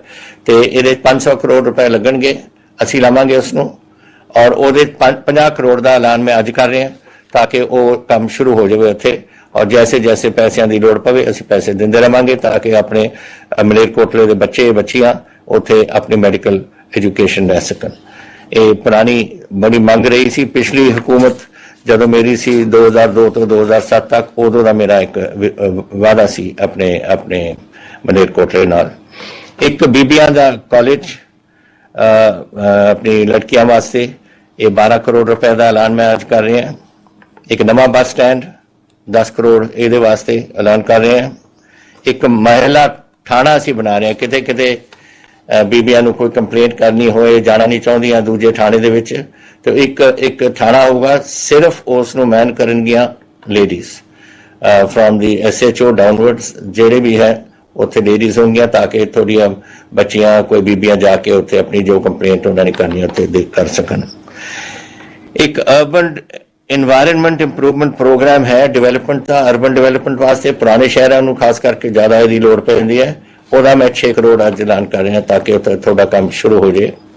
ਔਰ ਮੈਂ ਅੱਜ ਇਹ ਵੀ ਤੁਹਾਨੂੰ ਦੱਸਣਾ ਚਾਹੁੰਦਾ ਕਿ ਬੇਗਮ ਸਾਹਿਬਾ ਨੇ ਮੁਬਾਰਕ ਮੰਜ਼ਿਲ ਪੰਜਾਬ ਸਰਕਾਰ ਨੂੰ ਦੇ ਦਿੱਤੀ ਗਈ ਹੈ, ਔਰ ਇਹ ਅਸੀਂ ਇਸ ਦਾ ਕੀ ਬਣਾਉਣਾ ਹੈ, ਅਸੀਂ ਸਕਾਲਰਸ ਦਾ ਹੁਣ ਇੱਕ ਮੀਟਿੰਗ ਕਰਵਾਵਾਂਗੇ ਜਿਹਦੇ ਰਾਹੀਂ ਅਸੀਂ ਦੱਸਾਂਗੇ ਕਿ ਕੀ ਇਹਦਾ ਕਰਨਾ ਹੈ। ਲੇਕਿਨ ਅਸੀਂ ਆਗਾ ਖਾਨ ਫਾਊਂਡੇਸ਼ਨ ਨੂੰ ਮੈਂ ਲਿਖ ਚੁੱਕੇ ਹਾਂ ਕਿ ਇਸ ਨੂੰ ਹਿਸਟੋਰੀਕਲ ਸ਼ਹਿਰ ਹੈ ਆਪਣਾ, ਕਿ ਅਗਰ ਆਗਾ ਖਾਨ ਫਾਊਂਡੇਸ਼ਨ ਇਹਦੇ ਵਿੱਚ ਇਹ ਜਿਹੇ ਪੁਰਾਣੇ ਬਿਲਡਿੰਗਾਂ ਨੂੰ ਹੋਰ ਸਭ ਕੁਝ ਲੈਂਦੀਆਂ ਨੇ, ਜੋ ਆਪਣੇ ਮਹਿਲ ਨੇ ਉਹਨਾਂ ਨੂੰ ਲੈਂਦੀਆਂ ਨੇ, ਉਹਨਾਂ ਨੂੰ ਪ੍ਰੀਜ਼ਰਵ ਕਰਦੀਆਂ ਨੇ, ਤੇ ਉਸ ਵਾਸਤੇ ਆਗਾ ਖਾਨ ਫਾਊਂਡੇਸ਼ਨ ਦਾ ਮੈਂ ਸੁਣਿਆ ਆਗਾ ਖਾਨ ਸਾਹਿਬ ਨੇ ਮੈਨੂੰ ਚਿੱਠੀ ਲਿਖੀ ਹੈ, ਉਹ ਹਾਲੇ ਪਹੁੰਚੀ ਨਹੀਂ, ਇੱਕ ਅੱਧੇ ਦਿਨ 'ਚ ਪਹੁੰਚ ਜਾਣੀ ਹੈ, ਐਂਡ ਆਈ ਵਿਲ ਸੀ ਕਿ ਉਹ ਕੀ ਕਹਿੰਦੇ ਨੇ। ਲੇਕਿਨ ਮੈਨੂੰ ਆਸ ਹੈ ਕਿ ਉਹ ਫਾਊਂਡੇਸ਼ਨ ਇਹੋ ਜਿਹੇ ਪ੍ਰੋਗਰਾਮ ਲੈਂਦਾ ਜਿੱਥੇ ਉਹ ਸਭ ਕੁਝ ਦੇਖਭਾਲ ਕਰਦੇ ਨੇ ਔਰ ਸਭ ਕੁਝ ਉਹ ਠੀਕ ਠਾਕ ਕਰਦੇ ਨੇ ਤਾਂ ਕਿ ਰੈਸਟੋਰੇਸ਼ਨ ਆਪਣੇ ਮੁਬਾਰਕ ਮੰਜ਼ਿਲ ਦੀ ਹੋ ਸਕੇ ਔਰ ਯਾਦ ਆਪਣੇ ਮਲੇਰਕੋਟਲੇ ਦੀ ਪੁਰਾਣੀ ਅਸੀਂ ਇਸ ਨੂੰ ਤਾਜ਼ਾ ਕਰ ਸਕੀਏ। ਜਿੱਥੇ ਤਾਈਂ ਮੈਡੀਕਲ ਕਾਲਜ ਦੀ ਗੱਲ ਸੀ, ਉਸ ਮੈਡੀਕਲ ਕਾਲਜ ਦਾ ਨਾਮ ਰੱਖਾ ਜਾਏਗਾ ਸ਼ੇਰ ਮੁਹੰਮਦ ਖਾਨ ਮੈਡੀਕਲ ਕਾਲਜ। ਉਹ ਉਹਨਾਂ ਸਾਡੇ ਨਵਾਬ ਸਾਹਿਬ ਦਾ ਜਿਨ੍ਹਾਂ ਨੇ ਆਪਣੇ ਛੋਟੇ ਸਾਹਿਬਜ਼ਾਦਿਆਂ ਵਾਸਤੇ ਹਾਂ ਦਾ ਨਾਰਾ ਮਾਰਿਆ ਸੀ, ਉਹਨਾਂ ਦੇ ਨਾਂ 'ਚ ਅਸੀਂ ਮੈਡੀਕਲ ਕਾਲਜ ਰੱਖਾਂਗੇ। ਔਰ ਅਖੀਰ ਵਿੱਚ ਮੈਨੂੰ ਪਤਾ ਹੈ ਇਹ ਬਹੁਤ ਦੇਰ ਦੀ ਮੰਗ ਰਹੀ ਹੈ, ਬਟ ਮੈਂ ਇਹ ਦੱਸਣਾ ਚਾਹੁੰਦਾ ਕਿ ਸਮੇਂ ਲੰਘ ਜਾਂਦਾ ਹੈ, ਆਬਾਦੀਆਂ ਵੱਧਦੀਆਂ ਨੇ ਤੇ ਮੁਸ਼ਕਲ ਹੋ ਜਾਂਦਾ ਹੈ ਲੋਕਾਂ ਨੂੰ ਆਪਣੇ ਕੰਮਕਾਰ ਕਰਾਉਣ ਵਾਸਤੇ।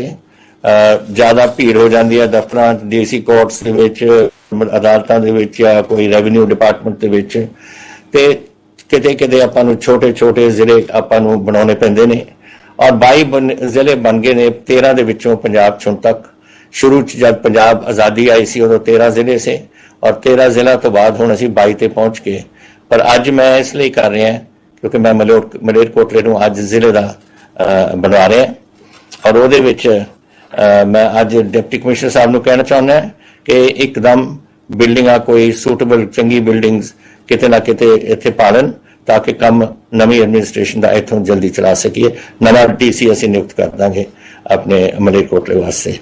सो ये गल्लां सीआं जिहड़ियां मैं आपनूं कहना चाहुंदा सी और मैं आस करदा हां कि मलेरकोटले कारण ही बड़ा सीधा है कि कौन जाता है संगरूर जाऊगा किते जाऊगा। ये असीं किन्ना होगा मलेरकोटला शहर होगा, अमरगढ़ होगा, अहमदगढ़ होगा और नाल ही इहदी जिहड़ी हद हो वो हुण मरदमशुमारी चल रही है इस वेले और मार्च तक मेरा ख्याल खत्म हो जाएगी। तो फाइनल इहदी जिहड़ा दायरा होगा कि किहड़े पिंड आउणगे किहड़ा कुछ आऊगा वो असीं उदों नियुक्त करांगे। लेकिन ये एरिया असीं इस वेले जिहड़ा देखिआ कि मलेरकोटला जिले का हैड और नाले साडे अहमदगढ़ और अमरगढ़ नूं विच शामिल करिए असीं और बाकी फिर जिहड़ी पिंड पुंड आउणगे वो फिर मरदमशुमारी तो बाद ही असीं इस नूं करांगे। तो अज एक बार फिर थोड़ा सारे मैं धन्यवादी हाँ जो अज सुन रहे हो कि तुसी अज आए हो और इस खुशी के मौके ते जो असी मैं आ नहीं सकिया थोड़े कोल पर तुसी मेरी गल सुनने वास्ते आए हो। मैं थोनू एक बार फिर थोनू थोड़े परिवारां नूं ईद की बहुत बहुत मुबारक देना। अल्लाह थोनू खुश रखन, थोड़े परिवारां नूं सुखी रखन, तुसी हर वेले अपनी चढ़दी कला च रहो और तुसी हर वेले अपने देश और अपने सूबे वास्ते अपने जो भी कम कर सकते हो वो करते रहो ताकि अपना देश और अपना सूबा मजबूत हो। जय हिंद।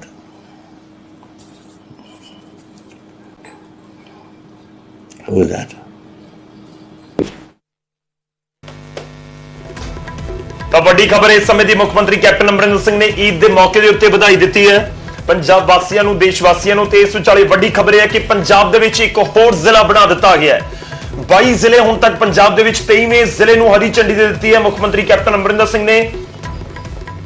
तुहानूं दस दईए कि वड्डी खबर इस समय दे विच हुण तो पंजाब दे विच 23 जिले होणगे। मलेरकोटला नूं नवां जिला बना दिता गया पंजाब दे विच।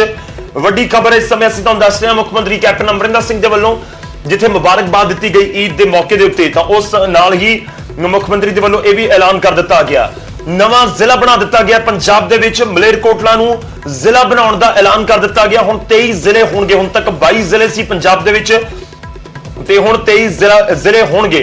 यह भी तुहानूं दस दईए कि अमरगढ़ दा जिक्र किया मुख्यमंत्री ने कि अमरगढ़ शामिल होएगा नवे जिले मलेरकोटला दे विच ते उस तो बाद मरदमशुमारी दा काम चल रहा है। सीएम ने जरूर कहा कि उस तो बाद ही डिसाइड होएगा कि हद कित्थे बनदी है। हालांकि धूरी दा जिक्र नहीं किया सीएम ने। यह भी तुहानूं दस दईए कि धूरी दे विच कुछ थावां दे उत्ते विरोध हो रहा सी कि सानूं ना जोड़िया जावे, असीं संगरूर दे नाल जां सानूं नवे जिले दे नाल ना जोड़िया जावे।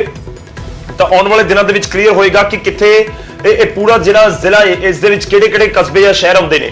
फिलहाल मलेरकोटला विधान सभा हल्का है, अमरगढ़ भी विधान सभा हल्का, अमरगढ़, मलेरकोटला, मंडी, अहमदगढ़ ये सारे जिहड़े मलेरकोटला जिला दे हिस्से होणगे। हालांकि हद किहड़ी होएगी, किहड़े पिंडां नूं इस दे विच रखिया जांदा है ते बाकी किहड़े पुराने जिलिਆਂ दे नाल जुड़े रहणगे। पर एक चीज क्लीयर है कि मलेरकोटला दी एक पासे संगरूर नूं भी हद लगेगी, एक पासे लुधियाणे जिले नूं भी हद लगेगी। तो ये थोड़ी देर दे विच या कहिए कि जिवें जिवें होर ऑर्डर सरकार दे मरदमशुमारी तो बाद क्लीयर हो जाएगा कि किहड़े पिंड या किहड़े कस्बे इस जिले दे विच आउंदे ने। पंजाब दे विच हुण तो 23 जिले होणगे। एक नवें जिले का ऐलान कर दिता गया है मुख्यमंत्री कैप्टन अमरिंदर सिंह दे वल्लों। जो मुढ़ली तौर के उत्ते जानकारी दी गई है उस दे विच नवे जिले मलेरकोटला दे विच मलेरकोटला नवा जिला होएगा, उस दे विच मंडी, अहमदगढ़ ते अमरगढ़ इन्हां दा जिक्र सीएम ने कर दिता। हालांकि बाकी होर किहड़े इलाके शामिल होणगे वो थोड़ी देर दे विच या कहिए कि आने वाले दिनों दे विच वो क्लीयर हो जाएगा। इस दे नाल ही मलेरकोटला नूं कुछ होर सौगातां दा भी ऐलान मुख्यमंत्री दे वल्लों कीता गया है ते जिहड़े ऐलान किए गए ने उस दे विच मैडिकल कॉलेज भी है ते यह भी जिक्र किया गया कि मैडिकल कॉलेज दे लई वक्फ बोर्ड दे वल्लों जमीन दे दित्ती गई है। 50 करोड़ फौरी तौर पर जारी होंगे। 500 करोड़ का पूरा प्रोजेक्ट है। इस दे नाल कई सौगातां भी दित्तियां गईयां ने। खैर एक वड्डी खबर है लाजमी तौर के उत्ते मलेरकोटला के लोगों के लिए कि सूबे दे विच एक नवा जिला बन गया। हुण तक 22 जिले सी ते हुण एक होर जिला 23वां जिला भी ऐड हो गया। हुण तो पंजाब दे विच 23 जिले होणगे। मलेरकोटला नवा जिला बनाया गया है पंजाब दे विच। ਤੇ ਜਿਹੜੇ ਅਹਿਮ ਐਲਾਨ ਨੇ, ਮੁੱਖ ਮੰਤਰੀ ਨੇ ਇਹ ਵੀ ਕਿਹਾ ਕਿ ਪੀਕ ਦੇ ਉੱਤੇ ਹੈ ਪੰਜਾਬ ਦੇ ਵਿੱਚ ਮੌਜੂਦਾ ਸਮੇਂ ਦੇ ਵਿੱਚ ਕਰੋਨਾ, ਇਸ ਕਰਕੇ ਸਾਨੂੰ ਇਹਤਿਆਤ ਵਰਤਣੀ ਹੋਣਗੇ। ਉਹਨਾਂ ਨੇ ਕਿਹਾ ਕਿ ਸੈਕੰਡ ਵੇਵ ਚੱਲ ਰਹੀ ਹੈ ਤੇ ਹੋਰ ਕਿੰਨੀਆਂ ਵੇਵਜ਼ ਅਜੇ ਆਉਣਗੀਆਂ ਇਸ ਬਾਰੇ ਕਿਸੇ ਨੂੰ ਕੁਝ ਨਹੀਂ ਪਤਾ। ਪੰਜਾਬ ਦੇ ਲੋਕ ਹਸਪਤਾਲ ਸਮੇਂ ਦੇ ਉੱਤੇ ਨਹੀਂ ਜਾਂਦੇ, ਇਸ ਕਰਕੇ ਮੌਤਾਂ ਦੀ ਗਿਣਤੀ ਪੰਜਾਬ ਦੇ ਵਿੱਚ ਜ਼ਿਆਦਾ ਹੈ, ਦਿੱਕਤ ਜ਼ਿਆਦਾ ਹੈ ਪੰਜਾਬ ਦੇ ਵਿੱਚ। ਇਹ ਵੀ ਸੀਐਮ ਦੇ ਵੱਲੋਂ ਜ਼ਿਕਰ ਕੀਤਾ ਗਿਆ ਹੈ। ਉਹਨਾਂ ਨੇ ਮੈਡੀਕਲ ਕਾਲਜ ਮਲੇਰਕੋਟਲਾ ਦੇ ਵਿੱਚ ਬਣਾਉਣ ਦਾ ਜ਼ਿਕਰ ਕੀਤਾ ਤੇ ਨਾਲ ਹੀ ਮਹਿਲਾ ਥਾਣਾ ਵੀ ਮਲੇਰਕੋਟਲਾ ਦੇ ਵਿੱਚ ਬਣਾਇਆ ਜਾਵੇਗਾ, ਇਹ ਵੀ ਐਲਾਨ ਕੀਤਾ ਗਿਆ।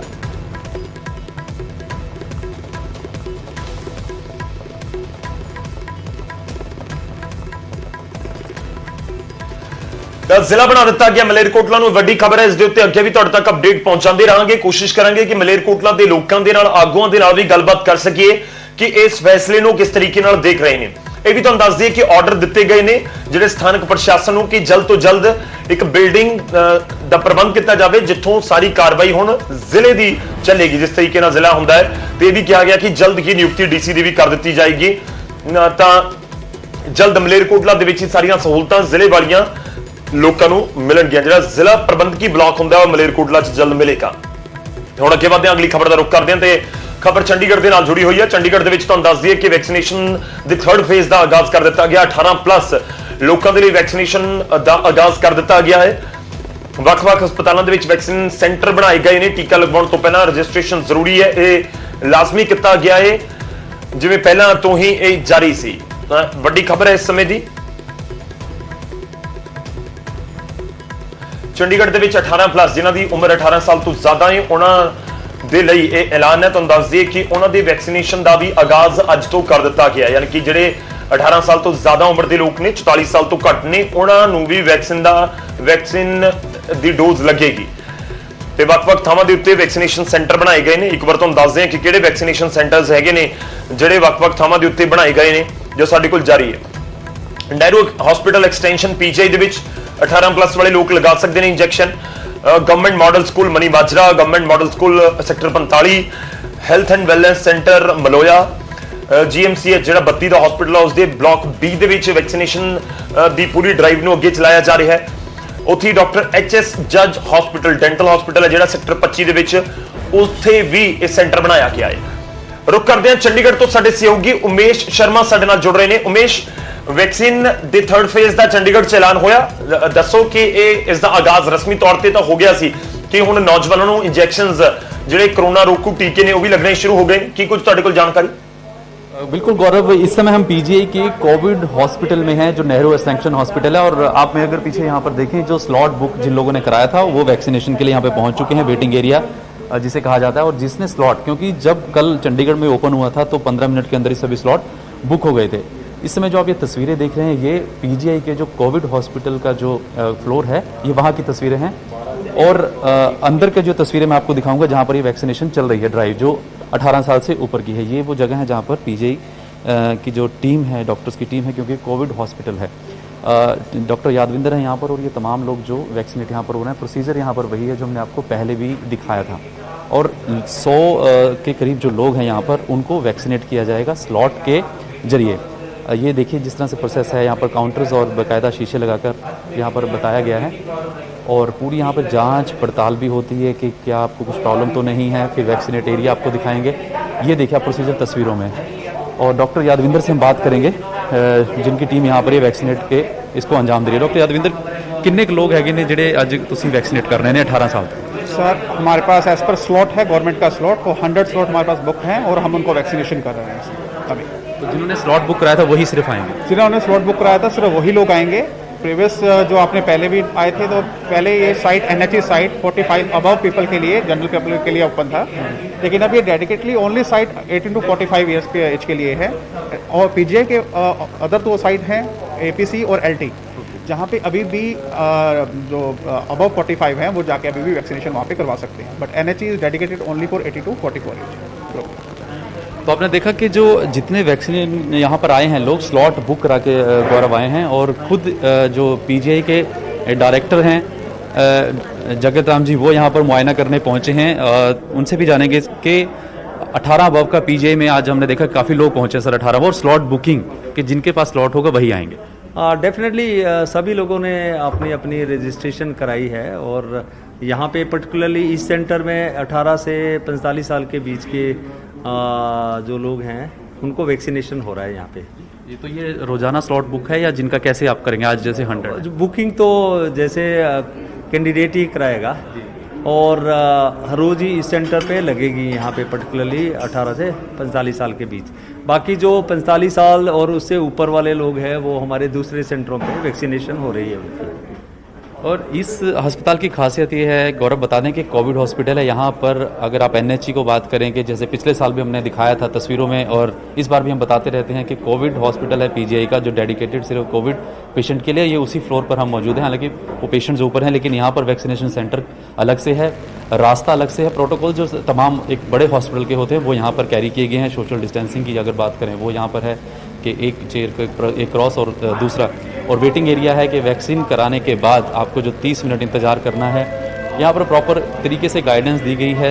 सिक्योरिटी गार्ड्स यहाँ पर डिप्यूट हैं, नंबर बाकायदा बुलाया जाता है, उसके बाद वैक्सीनेट करके डॉक्टर्स क्योंकि पीजीआई के हैं पूछते हैं आपको कोई तकलीफ तो नहीं। तो ये तमाम जो पहलू हैं यहाँ पर गौरव, वो पीजीआई के इस कोविड हॉस्पिटल में जो 18 साल से ऊपर के लोगों के लिए ज़रूरी हैं, बाकी जगह भी जो प्रोटोकॉल अपनाया जा रहा है वही यहाँ पर दिखाए जा रहे हैं। जी गौरव। ठीक है उमेश, एक और चीज जानना चाहूंगा आपसे जो आप जिक्र भी कर रहे थे, क्या 1000 डोज ही पूरे दिन में चंडीगढ़ वासियों को मिलेंगी जो 18 प्लस है? ऐसी भी जानकारी आ रही थी। क्या पूरे चंडीगढ़ में 1000 लोगों को ही जो 18 प्लस हैं और 44 से कम है उनको मिलेगी वैक्सीन की डोज? ऐसा कुछ है आपके पास जानकारी? लॉट हुई है चंडीगढ़ को अबव 18 की, वो एक अगर हम बात करें तो एक अभी लिमिटेड स्टॉक है, लेकिन एक दिन में कितनी दी जाएंगी ये डाटा अभी शाम को मिलेगा कि आज कितनी डोज 18 अबव को दी गई। लेकिन 1000 की अगर हम बात करें तो क्योंकि सेंटर्स डिफरेंट है, 4-5 सेंटर हैं जहाँ पर ये अबव 18 का प्रोसेस शुरू किया गया है। और आपको एक और बता दें कि ये जो चंडीगढ़ एडमिनिस्ट्रेशन के पास, क्योंकि जो 16 हॉस्पिटल है डायरेक्टर हेल्थ सर्विसेज हैं उनके पास ये सारा डाटा आता है कि आज कितनी डोज कितनी लगेगी। लेकिन इतना ज़रूर है कि जब अबव 18 क्योंकि चंडीगढ़ में अब शुरू किया गया है और स्लॉट कल आपको याद होगा कल 3 बजे स्लॉट ओपन हुए थे गौरव, और 15 मिनट के अंदर ही चंडीगढ़ में सभी स्लॉट बुक हो गए थे। जितने सेंटर्स बनाए गए थे सभी पर 15 मिनट के अंदर वो स्लॉट बुक हो गए थे।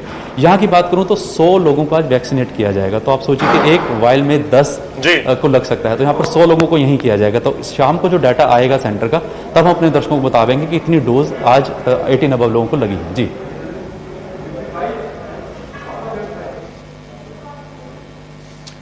शुक्रिया उमेश, ਧੰਨਵਾਦ ਸਾਡਾ ਜੁੜਨ ਦੇ ਲਈ, ਇਸ ਪੂਰੀ ਗੱਲਬਾਤ ਦੇ ਲਈ। ਤਾਂ ਵੈਕਸੀਨੇਸ਼ਨ ਦਾ ਕੰਮ ਸ਼ੁਰੂ ਹੈ, 3rd ਫੇਜ਼ ਦੇ ਵਿੱਚ ਵੈਕਸੀਨੇਸ਼ਨ ਚੰਡੀਗੜ੍ਹ ਵੀ ਪਹੁੰਚ ਚੁੱਕੇ, ਯਾਨੀ ਕਿ 18 ਪਲੱਸ ਲੋਕਾਂ ਨੂੰ ਵੀ ਉੱਥੇ ਲੱਗ ਰਹੀ ਹੈ ਵੈਕਸੀਨ। ਵੱਖ-ਵੱਖ ਥਾਵਾਂ ਦਾ ਅਸੀਂ ਜ਼ਿਕਰ ਕੀਤਾ ਸੀ, ਸੈਕਟਰ 45 ਪੀਜੀਆਈ 32 ਸੈਕਟਰ ਦੇ ਹਸਪੀਟਲ ਦੇ ਵਿੱਚ ਇੱਕ ਵੱਖਰੀ ਥਾਂ ਬਣਾਈ ਗਈ ਹੈ ਜਿੱਥੇ ਜਾ ਕੇ ਲੋਕ ਵੈਕਸੀਨ ਲਗਵਾ ਸਕਦੇ ਨੇ। ਇਸ ਦੇ ਨਾਲ ਸੈਕਟਰ 25 ਦੇ ਵਿੱਚ ਵੀ ਵੈਕਸੀਨ ਲਗਵਾ ਸਕਦੇ ਨੇ, ਪਰ ਰਜਿਸਟਰ ਜਿਨ੍ਹਾਂ ਨੇ ਕਰਵਾਇਆ ਸਿਰਫ ਉਹੀ ਜਾਣ, ਹੋਰ ਕਿਸੇ ਦੀ ਉੱਥੇ ਵੈਕਸੀਨ ਨਹੀਂ ਹੋਵੇਗੀ।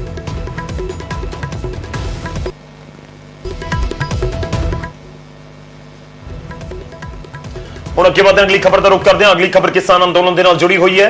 ਹਰਿਆਣਾ ਦੇ ਵਿੱਚ ਕੇਸ ਵਧ ਰਹੇ ਨੇ ਤੇ ਇਸ ਵਿਚਾਲੇ ਹਰਿਆਣਾ ਦੇ ਮੁੱਖ ਮੰਤਰੀ ਕਹਿ ਰਹੇ ਨੇ ਕਿ ਕਿਸਾਨੀ ਅੰਦੋਲਨ ਦੀ ਵਜ੍ਹਾ ਦੇ ਨਾਲ ਕਰੋਨਾ ਫੈਲ ਰਿਹਾ ਹੈ। ਵੱਡੀ ਖਬਰ ਹੈ ਇਸ ਸਮੇਂ ਦੀ, ਵੱਡੀ ਸਟੇਟਮੈਂਟ ਤੁਸੀਂ ਲਾਜ਼ਮੀ ਤੌਰ ਦੇ ਉੱਤੇ ਕਹਿ ਸਕਦੇ ਹੋ। ਕਿਸਾਨ ਅੰਦੋਲਨ ਦੇ ਉੱਤੇ ਹਰਿਆਣਾ ਸੀਐਮ ਦਾ ਵੱਡਾ ਹਮਲਾ ਤੁਸੀਂ ਇਸ ਨੂੰ ਕਹਿ ਸਕਦੇ ਹੋ। ਹਰਿਆਣਾ ਦੇ ਵਿੱਚ ਕਰੋਨਾ ਫੈਲਣ ਦੇ ਲਈ ਅੰਦੋਲਨ ਜ਼ਿੰਮੇਵਾਰ ਹੈ। ਕਿਸਾਨਾਂ ਦੇ ਅੰਦੋਲਨ ਕਾਰਨ ਪਿੰਡਾਂ ਦੇ ਵਿੱਚ ਕਰੋਨਾ ਫੈਲਿਆ। ਧਰਨੇ ਵਾਲੀ ਥਾਂ ਦੇ ਉੱਤੇ ਕਿਸਾਨਾਂ ਦਾ ਆਣਾ ਜਾਣਾ ਲਗਾਤਾਰ ਜਾਰੀ ਰਿਹਾ। ਇਹ ਸੀਐਮ ਕਹਿ ਰਹੇ ਨੇ ਹਰਿਆਣਾ ਦੇ। ਉਹਨਾਂ ਨੇ ਇਹ ਵੀ ਕਿਹਾ ਕਿ ਇਸ ਕਰਕੇ ਹਰਿਆਣਾ ਦੇ ਕਈ ਪਿੰਡ ਹੌਟਸਪੌਟ ਬਣ ਗਏ। 1 ਮਹੀਨੇ ਪਹਿਲਾਂ ਕਿਸਾਨ ਲੀਡਰਾਂ ਨੂੰ ਅਪੀਲ ਕੀਤੀ ਗਈ ਸੀ, ਕਰੋਨਾ ਕਾਲ ਦੇ ਵਿੱਚ ਧਰਨਾ ਖਤਮ ਕਰਨ ਦੀ ਅਪੀਲ ਸੀ। ਮਹਾਮਾਰੀ ਕੰਟਰੋਲ ਹੋਣ ਤੇ ਫਿਰ ਸ਼ੁਰੂ ਧਰਨਾ ਕਰ ਲੈਂਦੇ। ਇਹ 1 ਮਹੀਨਾ ਪਹਿਲਾਂ ਵੀ ਅਪੀਲ ਕੀਤੀ ਗਈ ਸੀ, ਕਿਸਾਨਾਂ ਨੇ ਅਪੀਲ ਦੇ ਉੱਤੇ ਕੋਈ ਧਿਆਨ ਨਹੀਂ ਦਿੱਤਾ। ਇਹ ਸੀਐਮ ਕਹਿੰਦੇ ਹੋਏ ਨਜ਼ਰ ਆਏ ਨੇ। ਸੁਣਾਉਂਦੇ ਹਾਂ ਤੁਹਾਨੂੰ ਕੀ ਕੁਝ ਬਿਆਨ ਆਇਆ ਹਰਿਆਣਾ ਦੇ ਮੁੱਖ ਮੰਤਰੀ।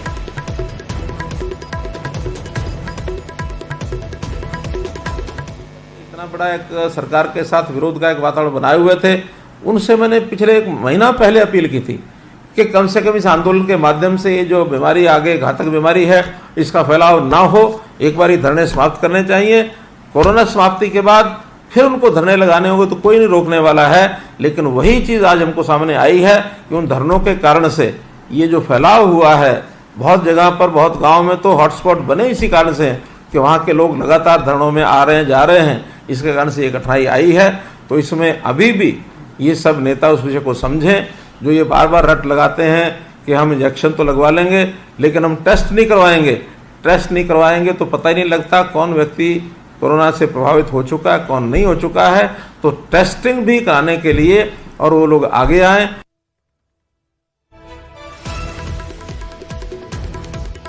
हर साल ये सरकार उसमें से पे करेगी। एक योजना ये हमने बतानी।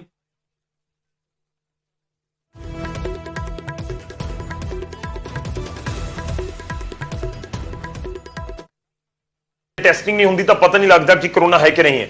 ਇਸ ਸਮੇਂ ਸਾਡੇ ਨਾਲ ਸਰਵਨ ਸਿੰਘ ਪੰਧੇਰ ਜੀ ਜੁੜ ਚੁੱਕੇ ਨੇ, ਕਿਸਾਨ ਆਗੂ। ਪੰਧੇਰ ਸਾਹਿਬ, ਸਵਾਗਤ ਹੈ ਤੁਹਾਡਾ। ਜਾਣਨਾ ਚਾਹਾਂਗੇ ਕਿਸ ਤਰੀਕੇ ਨਾਲ ਦੇਖਦੇ ਹੋ ਇਸ ਪੂਰੇ ਬਿਆਨ ਨੂੰ। ਹਰਿਆਣਾ ਦੇ ਸੀਐਮ ਕਹਿ ਰਹੇ ਨੇ ਕਿ ਪਿੰਡਾਂ 'ਚ ਜਿਹੜਾ ਕਰੋਨਾ ਫੈਲਿਆ ਉਸ ਦੀ ਵਜ੍ਹਾ ਕਿਸਾਨ ਅੰਦੋਲਨ ਹੈ। देखो जी, सीएम साहब ਜਿਹੜੇ ਖੱਟਰ ਸਾਹਿਬ ਨੇ ਬਹੁਤ ਕੁਝ ਪਹਿਲਾਂ ਵੀ ਬੋਲਦੇ ਰਹੇ ਨੇ, ਹੁਣ ਵੀ ਬੋਲਦੇ ਰਹੇ ਨੇ। तो ਉਹਨਾਂ ਦਾ ਮਤਲਬ ਕੋਈ ਆਧਾਰ ਨਹੀਂ ਹੈਗਾ। ਜੇ ਉਹਨਾਂ ਨੂੰ ਇੰਨੀ ਚਿੰਤਾ ਹੈਗੀ ਆ ਕਿਸਾਨਾਂ ਦੀ, ਕਿਸਾਨ ਅੰਦੋਲਨ ਦੀ, ਤੇ ਅਸੀਂ ਤਾਂ ਸਾਫ਼ ਕਹਿੰਦੇ ਵੀ ਮੋਦੀ ਸਾਹਿਬ ਮੰਗਾਂ ਮੰਨ ਕੇ ਸਾਨੂੰ ਘਰ ਕਿਉਂ ਨਹੀਂ ਭੇਜ ਦਿੰਦੇ। ਦੂਸਰਾ ਜਿਹੜੀਆਂ ਕੈਪਸੂਲ ਦੀਆਂ ਰਿਪੋਰਟਾਂ ਆਈਆਂ ਨੇ ਉਹਨਾਂ ਦਾ ਹਸਪਤਾਲਾਂ ਵਿੱਚ ਕੀ ਕੁਝ ਨਹੀਂ ਹੋ ਰਿਹਾ ਹੈਗਾ। ਬਾਕੀ ਜੇ ਸਾਡੇ ਬੰਦੇ ਬਿਲਕੁਲ ਠੀਕ ਨੇ, ਨਾਰਮਲ ਨੇ, ਚੜ੍ਹਦੀ ਕਲਾ ਜਿਹਨੇ ਕੋਈ ਇਹੋ ਜਿਹੀ ਤੇ ਅਲਾਮਤ ਹੈ ਨਹੀਂ ਗੀ। ਨਹੀਂ ਤਾਂ ਲੋਕ ਆਪਣੇ ਕੰਮ ਪ੍ਰਤੀ ਅਵੇਅਰ ਆ। ਕੋਈ ਵੀ ਪਰਿਵਾਰਾਂ ਦੇ ਪਰਿਵਾਰ ਪੰਜਾਬ, ਹਰਿਆਣਾ ਜਾਂ ਇਹਨੇ ਤੋਂ ਇਲਾਕੇ ਤੋਂ ਜੋ ਉਹਨਾਂ ਦੇ ਘਰਾਂ ਦੇ ਜੀਆਂ ਦਾ ਨੁਕਸਾਨ ਹੋਵੇ ਕਿਸਾਨ ਅੰਦੋਲਨ ਦੇ ਵਿੱਚ, ਉਹ ਸਾਡੇ ਨਾਲ ਆਉਣ ਕਿਉਂ? ਹਾਂ, ਦੂਜਾ ਵੀ ਅੰਦੋਲਨ ਨੂੰ ਬਦਨਾਮ ਕਰਨ ਲਈ ਖੱਟਰ ਸਾਹਿਬ ਲਗਾਤਾਰ ਬਿਆਨ ਦਿੰਦੇ ਰਹਿੰਦੇ, ਹੁਣ ਵੀ ਸਾਨੂੰ ਬਦਨਾਮ ਕਰਨ ਲਈ ਇਹ ਹੈਗਾ।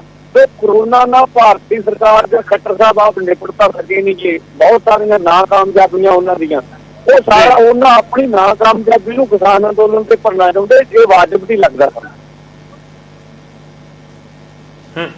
ਨਹੀਂ, ਉਹਨਾਂ ਦੇ ਵੱਲੋਂ ਇਹ ਵੀ ਕਿਹਾ ਜਾ ਰਿਹਾ ਕਿ ਤੁਸੀਂ ਮੁਲਤਵੀ ਕਰ ਦਿਓ ਇੱਕ ਸਮੇਂ ਦੇ ਲਈ ਅੰਦੋਲਨ, ਦੁਬਾਰਾ ਸ਼ੁਰੂ ਕਰ ਲੈਣਾ ਜਦੋਂ ਕਰੋਨਾ ਦਾ ਕਾਲ ਥੋੜਾ ਜਿਹਾ ਘਟ ਜਾਵੇ।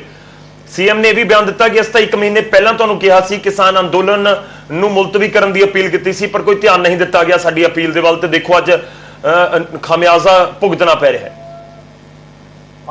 ਦੇਖੋ ਜੀ, ਜਦੋਂ ਪਹਿਲੀ ਵਾਰ ਕਰੋਨਾ ਆਇਆ ਸੀ ਉਦੋਂ ਕਿਹੜਾ ਕਿਸਾਨ ਅੰਦੋਲਨ ਚੱਲ ਰਿਹਾ ਸੀ? ਉਹ ਤੱਕ ਦਾ ਗੱਲ ਕਰੀਏ, ਉੱਤਰ ਭਾਰਤ ਵਿੱਚ ਹੀ ਸਰਕਾਰ ਉਹ ਦੱਸਣ ਦੀ ਜਿਹੜੇ ਪੱਛਮ ਭਾਰਤ ਆ, ਦੱਖਣ ਭਾਰਤ ਆ, ਉੱਥੇ ਕਰੋਨਾ ਕਿਉਂ ਹੈਗਾ? ਇਹ ਗੱਲ ਤਾਂ ਵਾਜਬ ਨਹੀਂ ਹੈਗੀ। ਅੰਦੋਲਨ ਚੱਲ ਰਿਹਾ, ਅੰਦੋਲਨ ਚੱਲਣਾ ਨਹੀਂ, ਸਾਡੀ ਅੰਤਰ ਦੀ ਲੋੜ ਹੈ, ਅੰਦੋਲਨ ਚਲਾ ਰਹੇ ਆ। ਸਾਡੀ ਕਣਕ ਨੂੰ 2 ਮੰਡੀਆਂ ਕੈਂਸਲ ਹੋਇਆ, ਫਸਲਾਂ ਦੀ ਸ਼ਰਤ ਫੇਰ ਮੋਦੀ ਸਰਕਾਰ ਨੇ ਸਾਡੇ ਉੱਤੇ ਰੱਖੀ ਹੋਈ ਆ। ਇਹ ਤੋਂ ਬਾਅਦ ਨਵੇਂ ਬਿੱਲ ਭਰੇ ਜਾ ਰਹੇ, ਨਿੱਜੀਕਰਨ ਦੀਆਂ ਨੀਤੀਆਂ ਨੂੰ ਅੱਗੇ ਵਧਾਇਆ। ਅੰਦੋਲਨ ਚੱਲਦਿਆਂ ਹੋਇਆ ਸਰਕਾਰਾਂ ਨਹੀਂ ਸਾਡੀ ਗੱਲ ਮੰਨ ਰਹੀਆਂ। ਅੰਦੋਲਨ ਖਤਮ ਕਰ ਦਾਂਗੇ ਫੇਰ ਕਿਹੜਾ ਗੱਲ ਮੰਨੂਗਾ? ਸੋ ਉਹਨਾਂ ਦਾ ਮਨੋਰਥ ਤਾਂ ਹੈਗਾ ਵੀ ਕਰੋਨਾ ਦੀ ਆੜ ਵਿੱਚ ਅੰਦੋਲਨ ਖਤਮ ਕਰਾਉਣਾ। ਅੱਜ ਜੇ ਉਹਨਾਂ ਨੂੰ ਲੱਗਦਾ ਕਿਸਾਨਾਂ ਦੇ ਵਾਜਬ ਹੈ ਗੱਲ ਕਰੋਨਾ ਦੀ ਆੜ ਹੈ ਤਾਂ ਮੰਗਾਂ ਮੰਨ ਲੈਣ। ਅਸੀਂ ਵੀ ਤਾਂ ਭਾਰਤ ਦੇ ਵਾਸੀ ਹਾਂ, ਕਿਸਾਨ ਆ, ਮਜ਼ਦੂਰ ਆ, ਮੰਗ ਕਰਦੇ, ਡੈਮੋਕ੍ਰੇਸੀ ਦਾ ਨੂੰ ਹੱਕ ਆ। ਮੰਨ ਲਓ ਸਾਡੀਆਂ ਮੰਗਾਂ। ਤੇ ਤੁਸੀਂ ਦੋਰੇ ਕਹਿੰਦੇ ਵੀ ਲੋਕਾਂ ਨੂੰ ਸਮਝਦੇ ਹੀ ਕਾਨੂੰਨ ਸਾਰੇ, ਕਾਨੂੰਨ ਸਾਡੇ ਪੈਸੇ ਸਮਝਾ ਕੇ ਦੁਬਾਰਾ ਲਾਇਆ ਕਾਨੂੰਨ। ਠੀਕ ਹੈ ਪੰਧੇਰ ਸਾਹਿਬ, ਸ਼ੁਕਰੀਆ, ਧੰਨਵਾਦ ਸਾਡੇ ਨਾਲ ਜੁੜਨ ਦੇ ਲਈ, ਇਸ ਪੂਰੀ ਗੱਲਬਾਤ ਦੇ ਲਈ। ਸਾਡੇ ਨਾਲ ਹਰਿੰਦਰ ਸਿੰਘ ਲੱਖੋਵਾਲ ਜੀ ਵੀ ਜੁੜੇ ਹੋਏ ਨੇ, ਇਸ ਸਮੇਂ ਸੰਯੁਕਤ ਕਿਸਾਨ ਮੋਰਚੇ ਨੂੰ ਰਿਪਰੈਜ਼ੈਂਟ ਕਰਦੇ ਨੇ। ਲੱਖੋਵਾਲ ਸਾਹਿਬ, ਸਵਾਗਤ ਹੈ। ਹਰਿਆਣਾ ਦੇ ਸੀਐਮ ਦੇ ਬਿਆਨ ਨੂੰ ਸੰਯੁਕਤ ਕਿਸਾਨ ਮੋਰਚਾ ਕਿਵੇਂ ਦੇਖਦਾ? ਪੰਧੇਰ ਸਾਹਿਬ ਨਾਲ ਵੀ ਅਸੀਂ ਗੱਲ ਕੀਤੀ ਹੈ, ਤੁਹਾਡਾ ਵੀ ਰਿਐਕਸ਼ਨ ਚਾਹਾਂਗੇ। ਲਗਾਤਾਰ ਪਹਿਲਾਂ ਵੀ ਜ਼ਿਕਰ ਹੋਇਆ ਹੈ ਜਾਂ ਅਪੀਲ ਹੋਈ ਹੈ ਕਿ ਕਿਸਾਨ ਅੰਦੋਲਨ ਨੂੰ ਮੁਲਤਵੀ ਕਰ ਦੇਣ, ਪਰ ਇਸ ਵਿਚਾਲੇ ਤਾਂ ਸਿੱਧੇ ਤੌਰ ਦੇ ਉੱਤੇ ਉਂਗਲ ਚੁੱਕ ਦਿੱਤੀ ਹੈ ਹਰਿਆਣਾ ਦੇ ਸੀਐਮ ਨੇ ਕਿ ਇਸ ਦੀ ਵਜ੍ਹਾ ਹੈ ਕਿਸਾਨ ਅੰਦੋਲਨ ਜੋ ਕਰੋਨਾ ਫੈਲਿਆ ਹੈ ਪਿੰਡਾਂ ਦੇ ਵਿੱਚ। ਜਿਹੜੇ ਹਰਿਆਣੇ ਦੇ ਹੈਗੇ ਮਿਨਿਸਟਰ ਆ ਜਾਂ ਸੀਐਮ, ਕੱਲ ਮਿਨਿਸਟਰ ਨੇ ਵੀ ਇੱਕ ਬਿਆਨ ਦਿੱਤਾ, ਅੱਜ ਸੀਐਮ ਨੇ ਬਿਆਨ ਦਿੱਤਾ। ਇਹ ਜਾਣ ਕੇ ਸਾਨੂੰ ਸ਼ੁਰੂ ਤੋਂ ਹੀ ਅੰਦੋਲਨ ਨੂੰ ਬਦਨਾਮ ਕਰਨ ਤੇ ਲੱਗੇ ਹੋਏ ਆ। ਪਹਿਲਾਂ ਇਹ ਕਹੀ ਜਾਂਦੇ ਸੀ ਪੰਜਾਬੀਆਂ ਦਾ ਅੰਦੋਲਨ ਆ, ਫਿਰ ਖਾਲਿਸਤਾਨੀਆਂ ਦਾ ਅੰਦੋਲਨ ਆ, ਇਸ ਤਰ੍ਹਾਂ ਦੀ ਇਹਨਾਂ ਨੇ ਗੱਲਾਂ ਕੀਤੀਆਂ। ਇਹ ਕਾਨੂੰਨ ਜਿਹੜੇ ਆ ਇਹਨਾਂ ਨੇ ਕਰੋਨੇ ਦੇ ਵਿੱਚ ਹੀ ਬਣਾਏ ਨੇ। ਮੈਂ ਪੁੱਛਣਾ ਚਾਹੁੰਦਾ ਖੱਟਰ ਸਾਹਿਬ ਨੂੰ, ਇਹਨਾਂ ਨੇ ਕੀ ਸਾਨੂੰ ਉੱਥੇ ਹਰਿਆਣੇ 'ਚ ਬੈਠਿਆਂ 5 ਮਹੀਨੇ 'ਚ ਕੋਈ ਸਾਨੂੰ ਇਹਨਾਂ ਨੇ ਫੈਸਿਲਿਟੀ ਦਿੱਤੀ? ਕੋਈ ਸਾਨੂੰ ਫਸਟ ਏਡ ਦਿੱਤੀ? ਕੋਈ ਸਾਨੂੰ ਕੋਈ ਹਸਪਤਾਲ ਬਣਾਇਆ? ਕੋਈ ਮੈਡੀਕਲ ਸਹੂਲਤ ਦਿੱਤੀ? ਕੋਈ ਪਾਣੀ ਦਾ ਪ੍ਰਬੰਧ ਕੀਤਾ? ਜਾਣ ਕੇ ਸਗੋਂ ਸਾਡੀਆਂ ਬਿਜਲੀ ਵੀ ਕੱਟ ਦਿੰਦੇ ਆ, ਪਾਣੀ ਵੀ ਸਾਡਾ ਤੰਗ ਕਰ ਦਿੰਦੇ। ਜਿਹੜਾ ਸਾਨੂੰ ਕੋਈ ਪਾਣੀ ਦਿੰਦਾ ਜਾਂ ਕੋਈ ਸਹਾਇਤਾ ਕਰਦਾ ਉਹਦੇ ਤੇ ਐਕਸ਼ਨ ਲੈਂਦੇ ਆ। ਇਹ ਇਸ ਤਰ੍ਹਾਂ ਦੀਆਂ ਸਾਨੂੰ ਤੰਗ ਕਰਦੇ ਆ। ਅਸੀਂ ਤਾਂ ਇਹਨਾਂ ਨੂੰ ਬੇਨਤੀ ਕਰਦੇ ਹਾਂ ਵੀ ਕਰੋਨਾ ਜੇ ਹੈਗਾ ਬਿਮਾਰੀ, ਅਸੀਂ ਮੰਨਦੇ ਹਾਂ। ਮੈਂ ਆਪ ਵੀ ਟੀਕੇ ਲਵਾਏ ਹੋਏ ਆ। ਅਸੀਂ ਆਪਦੇ ਕਿਸਾਨਾਂ ਨੂੰ ਵੀ ਕਿਹਾ ਹੋਇਆ ਟੀਕੇ ਲਵਾਓ, ਵੈਕਸੀਨੇਸ਼ਨ ਕਰਾਓ, ਪਰ ਅਸੀਂ ਟੈਸਟਿੰਗ ਨਹੀਂ ਇਹਨਾਂ ਦੇ ਕਹੇ ਤੋਂ ਕਰਾਵਾਂਗੇ। ਜੇ ਸਾਨੂੰ ਕੋਈ ਸਿੰਪਟਮ ਹੋਊਗਾ ਤਾਂ ਉਹ ਆਪੇ ਕਿਸਾਨ ਕਰਾ ਲੈਂਦਾ, ਉਹ ਆਪੇ ਟੈਸਟ ਕਰਾਊਗਾ ਤੇ ਆਪੇ ਦਵਾਈ ਲੈ ਲੈਂਦਾ। ਪਰ ਤੁਸੀਂ ਦੇਖੋ ਵੀ 400 ਕਿਸਾਨ ਸ਼ਹੀਦ ਹੋਇਆ, ਠੀਕ ਹੈ। ਇੱਕ ਵੀ ਕਿਸਾਨ ਕਰੋਨਾ ਨਾਲ ਨਹੀਂ ਮਰਿਆ ਜੀ। ਮੋਦੀ ਸਾਹਿਬ ਨੇ ਮਨ ਕੀ ਬਾਤ ਕੀਤੀ ਆ, ਅੱਜ ਉਹਨਾਂ ਨੇ ਕਿਸਾਨ ਦੀ ਬਾਤ ਕਿਉਂ ਨਹੀਂ ਕੀਤੀ? ਅੱਜ ਮਨ ਕੀ ਬਾਤ 'ਚ ਕਹਿ ਦਿੰਦੇ ਵੀ ਇੱਕ ਕਰੋਨਾ ਬੜਾ, ਮੈਂ ਕਾਨੂੰਨ ਵਾਪਸ ਲੈ ਲੈਣਾ, ਆਪਾਂ ਫਿਰ ਕਾਨੂੰਨ ਬਣਾ ਲਾਂਗੇ। ਇਸ ਲਈ ਕਰੋਨਾ, ਸਾਨੂੰ ਕਰੋਨਾ ਨਾਲੋਂ ਕਾਨੂੰਨ ਦਾ ਜ਼ਿਆਦਾ ਡਰ ਆ। ਅਸੀਂ ਕਾਨੂੰਨ ਵਾਪਸ ਕਰਾ ਕੇ ਜਾਵਾਂਗੇ, ਕਰੋਨਾ ਕਰਕੇ ਨਹੀਂ ਜਾਵਾਂਗੇ। ਸਾਫ਼ ਲਫ਼ਜ਼ਾਂ ਦੇ ਵਿੱਚ ਬਣੇ ਤੁਸੀਂ ਫੋਨ ਲਾਈਨ ਦੇ ਉੱਤੇ। ਤੁਸੀਂ ਜਿਹੜੀ ਗੱਲ ਕਹਿ ਰਹੇ ਹੋ, ਲਾਜ਼ਮੀ ਤੌਰ ਤੇ ਉਹ ਵੀ ਇੱਕ ਕੁਐਸਚਨ ਵਾਲੀ ਹੈਗੀ ਹੈ ਕਿ ਕੀ ਕੁਝ ਸਰਕਾਰਾਂ ਨੇ ਕੀਤਾ ਕਿ ਜੇ ਇੱਕ ਥਾਂ ਦੇ ਉੱਤੇ ਕਿਸਾਨ ਬੈਠੇ ਰਹੇ ਤਾਂ ਕੀ ਉਹਨਾਂ ਦੇ ਲਈ ਕੋਈ ਇੰਤਜ਼ਾਮ ਕੀਤੇ ਗਏ? ਸਾਡੇ ਨਾਲ ਇਸ ਸਮੇਂ ਹਰਜੀਤ ਗਰੇਵਾਲ ਜੀ ਵੀ ਜੁੜ ਰਹੇ ਨੇ, ਬੀਜੇਪੀ ਨੂੰ ਰਿਪਰੈਜ਼ੈਂਟ ਕਰਦੇ ਨੇ। ਗਰੇਵਾਲ ਸਾਹਿਬ ਸਵਾਗਤ ਹੈ। ਹਰਿਆਣਾ ਦੇ ਮੁੱਖ ਮੰਤਰੀ ਨੇ ਕਿਸਾਨਾਂ ਦੇ ਵੱਲ ਉਂਗਲ ਤਾਂ ਚੁੱਕ ਦਿੱਤੀ, ਪਰ ਕਿਸਾਨ ਕਹਿ ਰਹੇ ਨੇ ਕਿ ਅਸੀਂ ਤਾਂ ਕੋਈ ਗੱਲ ਕਹਿ ਨਹੀਂ ਰਹੇ, ਸਾਡੀ ਮੰਗਾਂ ਮੰਨ ਲਓ, ਅਸੀਂ ਘਰ ਨੂੰ ਚਲੇ ਜਾਵਾਂਗੇ। ਕਰੋਨਾ ਜੇ ਸਾਡੇ ਕਰਕੇ ਫੈਲ ਰਿਹਾ, ਇਹ ਇਲਜ਼ਾਮ ਲਗਾ ਰਹੇ ਨੇ ਕਿ ਬਦਨਾਮ ਕਰਨ ਦੀ ਕੋਸ਼ਿਸ਼ ਹੈ ਕਿਸਾਨ ਅੰਦੋਲਨ। ਇਸ ਤਰ੍ਹਾਂ ਕਿਸਾਨ ਅਲੱਗ ਨੇ ਜਿਹੜੇ ਸੜਕਾਂ ਤੇ ਬੈਠੇ ਜਾ ਕੇ, ਜਿਹੜੇ ਲੀਡਰ ਨੇ ਉਹ ਅਲੱਗ ਆ, ਉਹਨਾਂ ਦੀ ਸੋਚ ਅਲੱਗ ਆ। ਉਹ ਕਿਸਾਨਾਂ ਨੂੰ ਮਿਸਗਾਈਡ ਕਰਨ ਦਾ ਕੰਮ ਕਰਦੇ ਨੇ। ਪਹਿਲੀ ਗੱਲ ਤਾਂ ਉਹ ਕਹਿੰਦੇ ਟੈਸਟ ਨਾ ਕਰਵਾਓ, ਦੂਜਾ ਉਹ ਕਹਿੰਦੇ ਕਿ ਕਰੋਨਾ ਕੋਈ ਬਿਮਾਰੀ ਨਹੀਂ, ਤੀਸਰਾ ਚੜੂਨੀ ਸਾਹਿਬ ਵਰਗੇ ਮਹਾਪੁਰਸ਼ ਜਿਹੜੇ ਆ ਉਹ ਕਹਿੰਦੇ ਆ ਕਿ ਬੀਜੇਪੀ ਵਾਲਿਆਂ ਦੇ ਘਰਾਂ ਤੋਂ ਰੱਖਿਆ ਹੋ, ਜੇ ਕਿਸੇ ਦੀ ਡੈਥ ਹੋ ਜੇ, ਕਿਸੇ ਨੂੰ ਕੋਈ ਹਸਪੀਟਲ ਨਾ ਮਿਲੇ, ਇਦਾਂ ਦੀਆਂ ਗੱਲਾਂ ਕਰਦੇ ਨੇ। ਇਹ ਗੱਲਾਂ ਜਿਹੜੀਆਂ ਨੇ ਇਰਰਿਸਪੌਂਸਿਬਲ ਸਟੇਟਮੈਂਟਸ ਨੇ, ਔਰ ਲੋਕ ਇਹਨਾਂ ਨੂੰ ਸਾਰੇ ਅੱਜ ਕੱਲ੍ਹ ਦੇਖਦੇ ਆ। ਐਸੀ ਕੋਈ ਗੱਲ ਨਹੀਂ ਕਿ ਹੁਣ ਇਹਨਾਂ ਦੇ ਝੂਠ ਚੱਲ ਜਾਣੇ ਆ।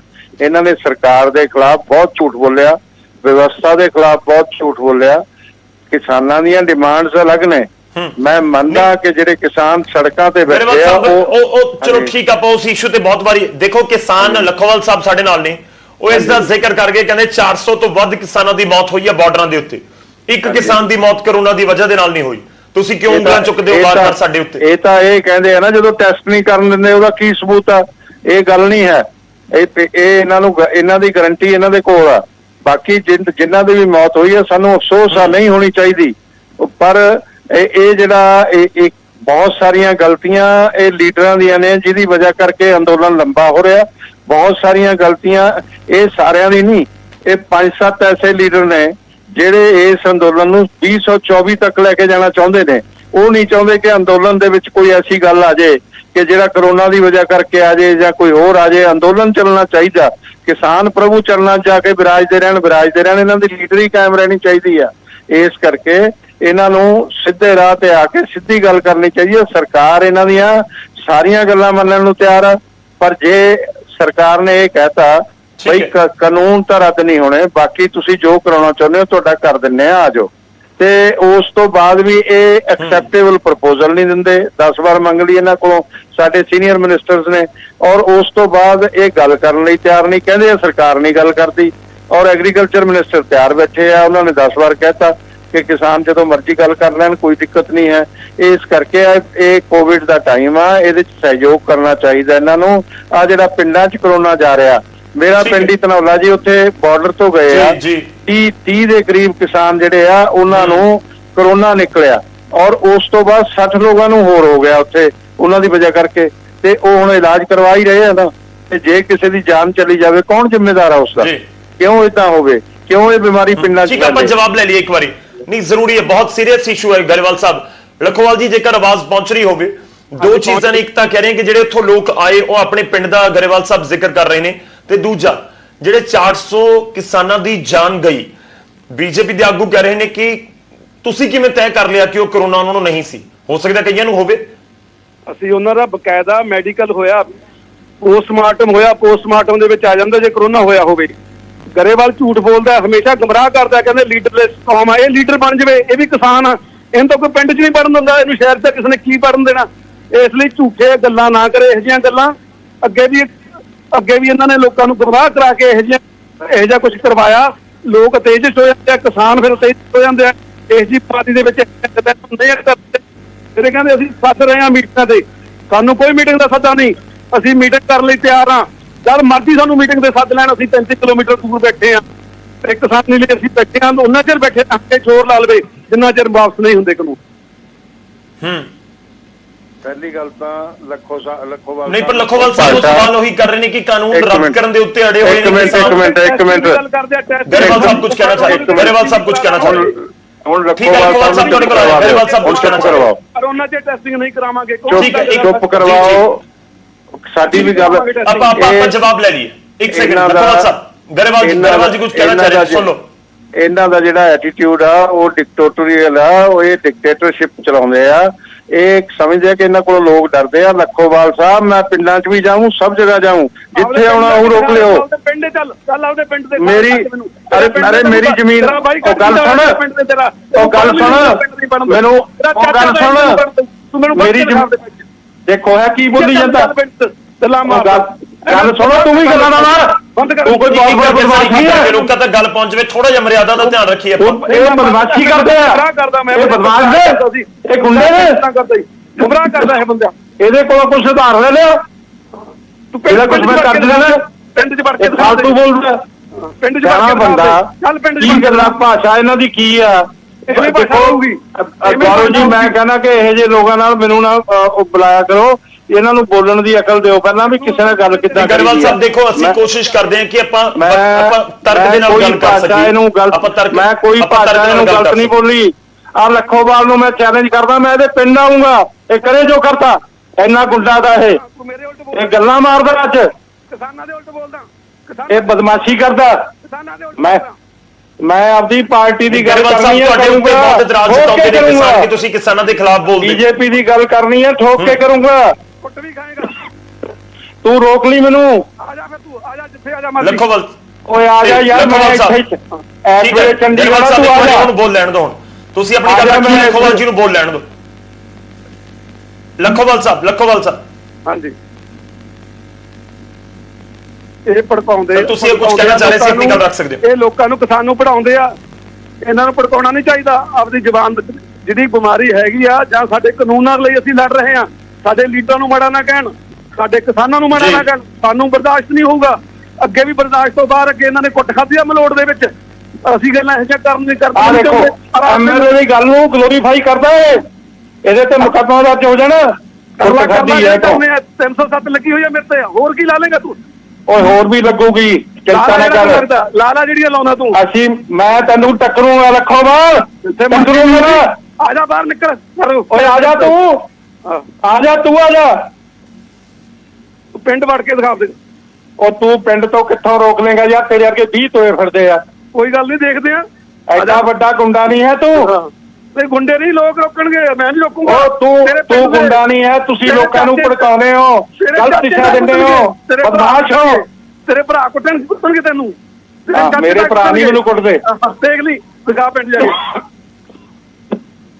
ਮੈਂ ਇਹ ਦੇਖੋ ਕਿੰਨੇ ਡਿਕਟੇਟਰਸ਼ਿਪ ਹੈ ਇਹਨਾਂ ਲੋਕਾਂ 'ਚ ਇਹ ਪੂਰੇ ਅੱਤਵਾਦੀਆਂ ਦੀ ਗੱਲ ਕਰ ਰਹੇ ਆ ਕਿਉਂਕਿ ਜੀ ਇਹ ਬਿਲਕੁਲ ਡੀਰੇਲ ਹੋ ਗਿਆ ਕੰਮ ਆਪਾਂ ਨਹੀਂ ਚਾਹੁੰਦੇ ਕਿ ਆਪਾਂ ਸਾਨੂੰ ਗੱਲ ਸੁਣ ਮੈਂ ਆਪਦੀ ਪਾਰਟੀ ਦੀ ਗੱਲ ਕਰਦਾ ਤੂੰ ਆ ਜੀ ਮੈਨੂੰ ਮੇਰੇ ਸਾਹਮਣੇ ਗੱਲ ਸੁਣ ਲਖੋਵਾਲ ਅੱਜ ਤੈਨੂੰ ਕਹਿਣਾ ਟੀਵੀ ਤੇ ਕੱਲੇ ਨੂੰ ਕੱਲਾ ਟੱਕਰ ਦਾ ਟਾਈਮ ਰੱਖ ਲੈ ਕਿੱਥੇ ਗਏ ਆ ਜਾਊਗਾ ਸਿਕਿਉਰਿਟੀ ਕੋ ਲਈ ਫਿਰਦਾ ਸਿਕਿਉਰਿਟੀ ਕੋ ਲਈ ਫਿਰਦਾ ਮੈਂ ਕੱਲਾ ਆਉਂਗਾ ਕੱਲਾ ਤੂੰ ਮੇਰੇ ਨਾਲ ਕੱਲੇ ਨੂੰ ਕੱਲਾ ਟੱਕਰ ਜੇ ਤੇਰੇ ਦਾਮਾਂ ਜੇ ਚੱਲਦਾ ਪੁੱਤਾ ਸਿਕਿਉਰਿਟੀ ਤੋਂ ਬਿਨਾਂ ਇੱਕ ਗੇੜਾ ਦੇ ਦੇ ਮੈਂ ਕਿਹਾ ਸਿਕਿਉਰਿਟੀ ਤੋਂ ਬਿਨਾਂ ਉਹ ਗੱਲ ਸੁਣ ਗੱਲ ਮੈਨੂੰ ਤੂੰ ਟਾਈਮ ਰੱਖ ਲੈ ਮੈਂ ਸਿਕਿਉਰਿਟੀ ਤੋਂ ਬਿਨਾਂ ਆਉਂਗਾ ਕੱਲੇ ਨੂੰ ਕੱਲਾ ਟੱਕਰ ਇਹਨੂੰ ਤਾਂ ਮੈਂ ਤਾਂ ਲੋੜ ਨਹੀਂ ਪੁੱਤਾਂ ਦਾ ਮੈਂ ਨਹੀਂ ਲੜਦਾ ਤੈਨੂੰ ਲੋਕ ਸਾਡੀ ਅਪੀਲ ਹੈ ਸਰ ਆਪਾਂ ਬਹਿ ਕੇ ਗੱਲ ਹੋਏਗੀ ਇੰਨੀਆਂ ਵੱਡੀਆਂ ਜੰਗਾਂ ਲੱਗੀਆਂ ਨੇ ਦੁਨੀਆ ਦੇ ਵਿੱਚ ਉਹਨਾਂ ਦਾ ਵੀ ਹੱਲ ਕੁਝ ਨਹੀਂ ਹੋਇਆ ਆਖਰ ਨੂੰ ਬੈਠ ਕੇ ਟੇਬਲ ਤੇ ਹੀ ਗੱਲ ਮੁੱਕਦੀ ਹੈ ਗਰੇਵਾਲ ਸਾਹਿਬ ਮੇਰੀ ਗੁਜ਼ਾਰਿਸ਼ ਹੈ ਲਖੋਵਾਲ ਸਾਹਿਬ ਤੁਹਾਨੂੰ ਵੀ ਗੁਜ਼ਾਰਿਸ਼ ਹੈ ਬਹੁਤ ਬਹੁਤ ਧੰਨਵਾਦ ਇੱਕ ਤਾਂ ਤੁਹਾਡਾ ਜੁੜਨ ਦੇ ਲਈ ਸਾਡੇ ਨਾਲ ਇਹ ਸਾਡਾ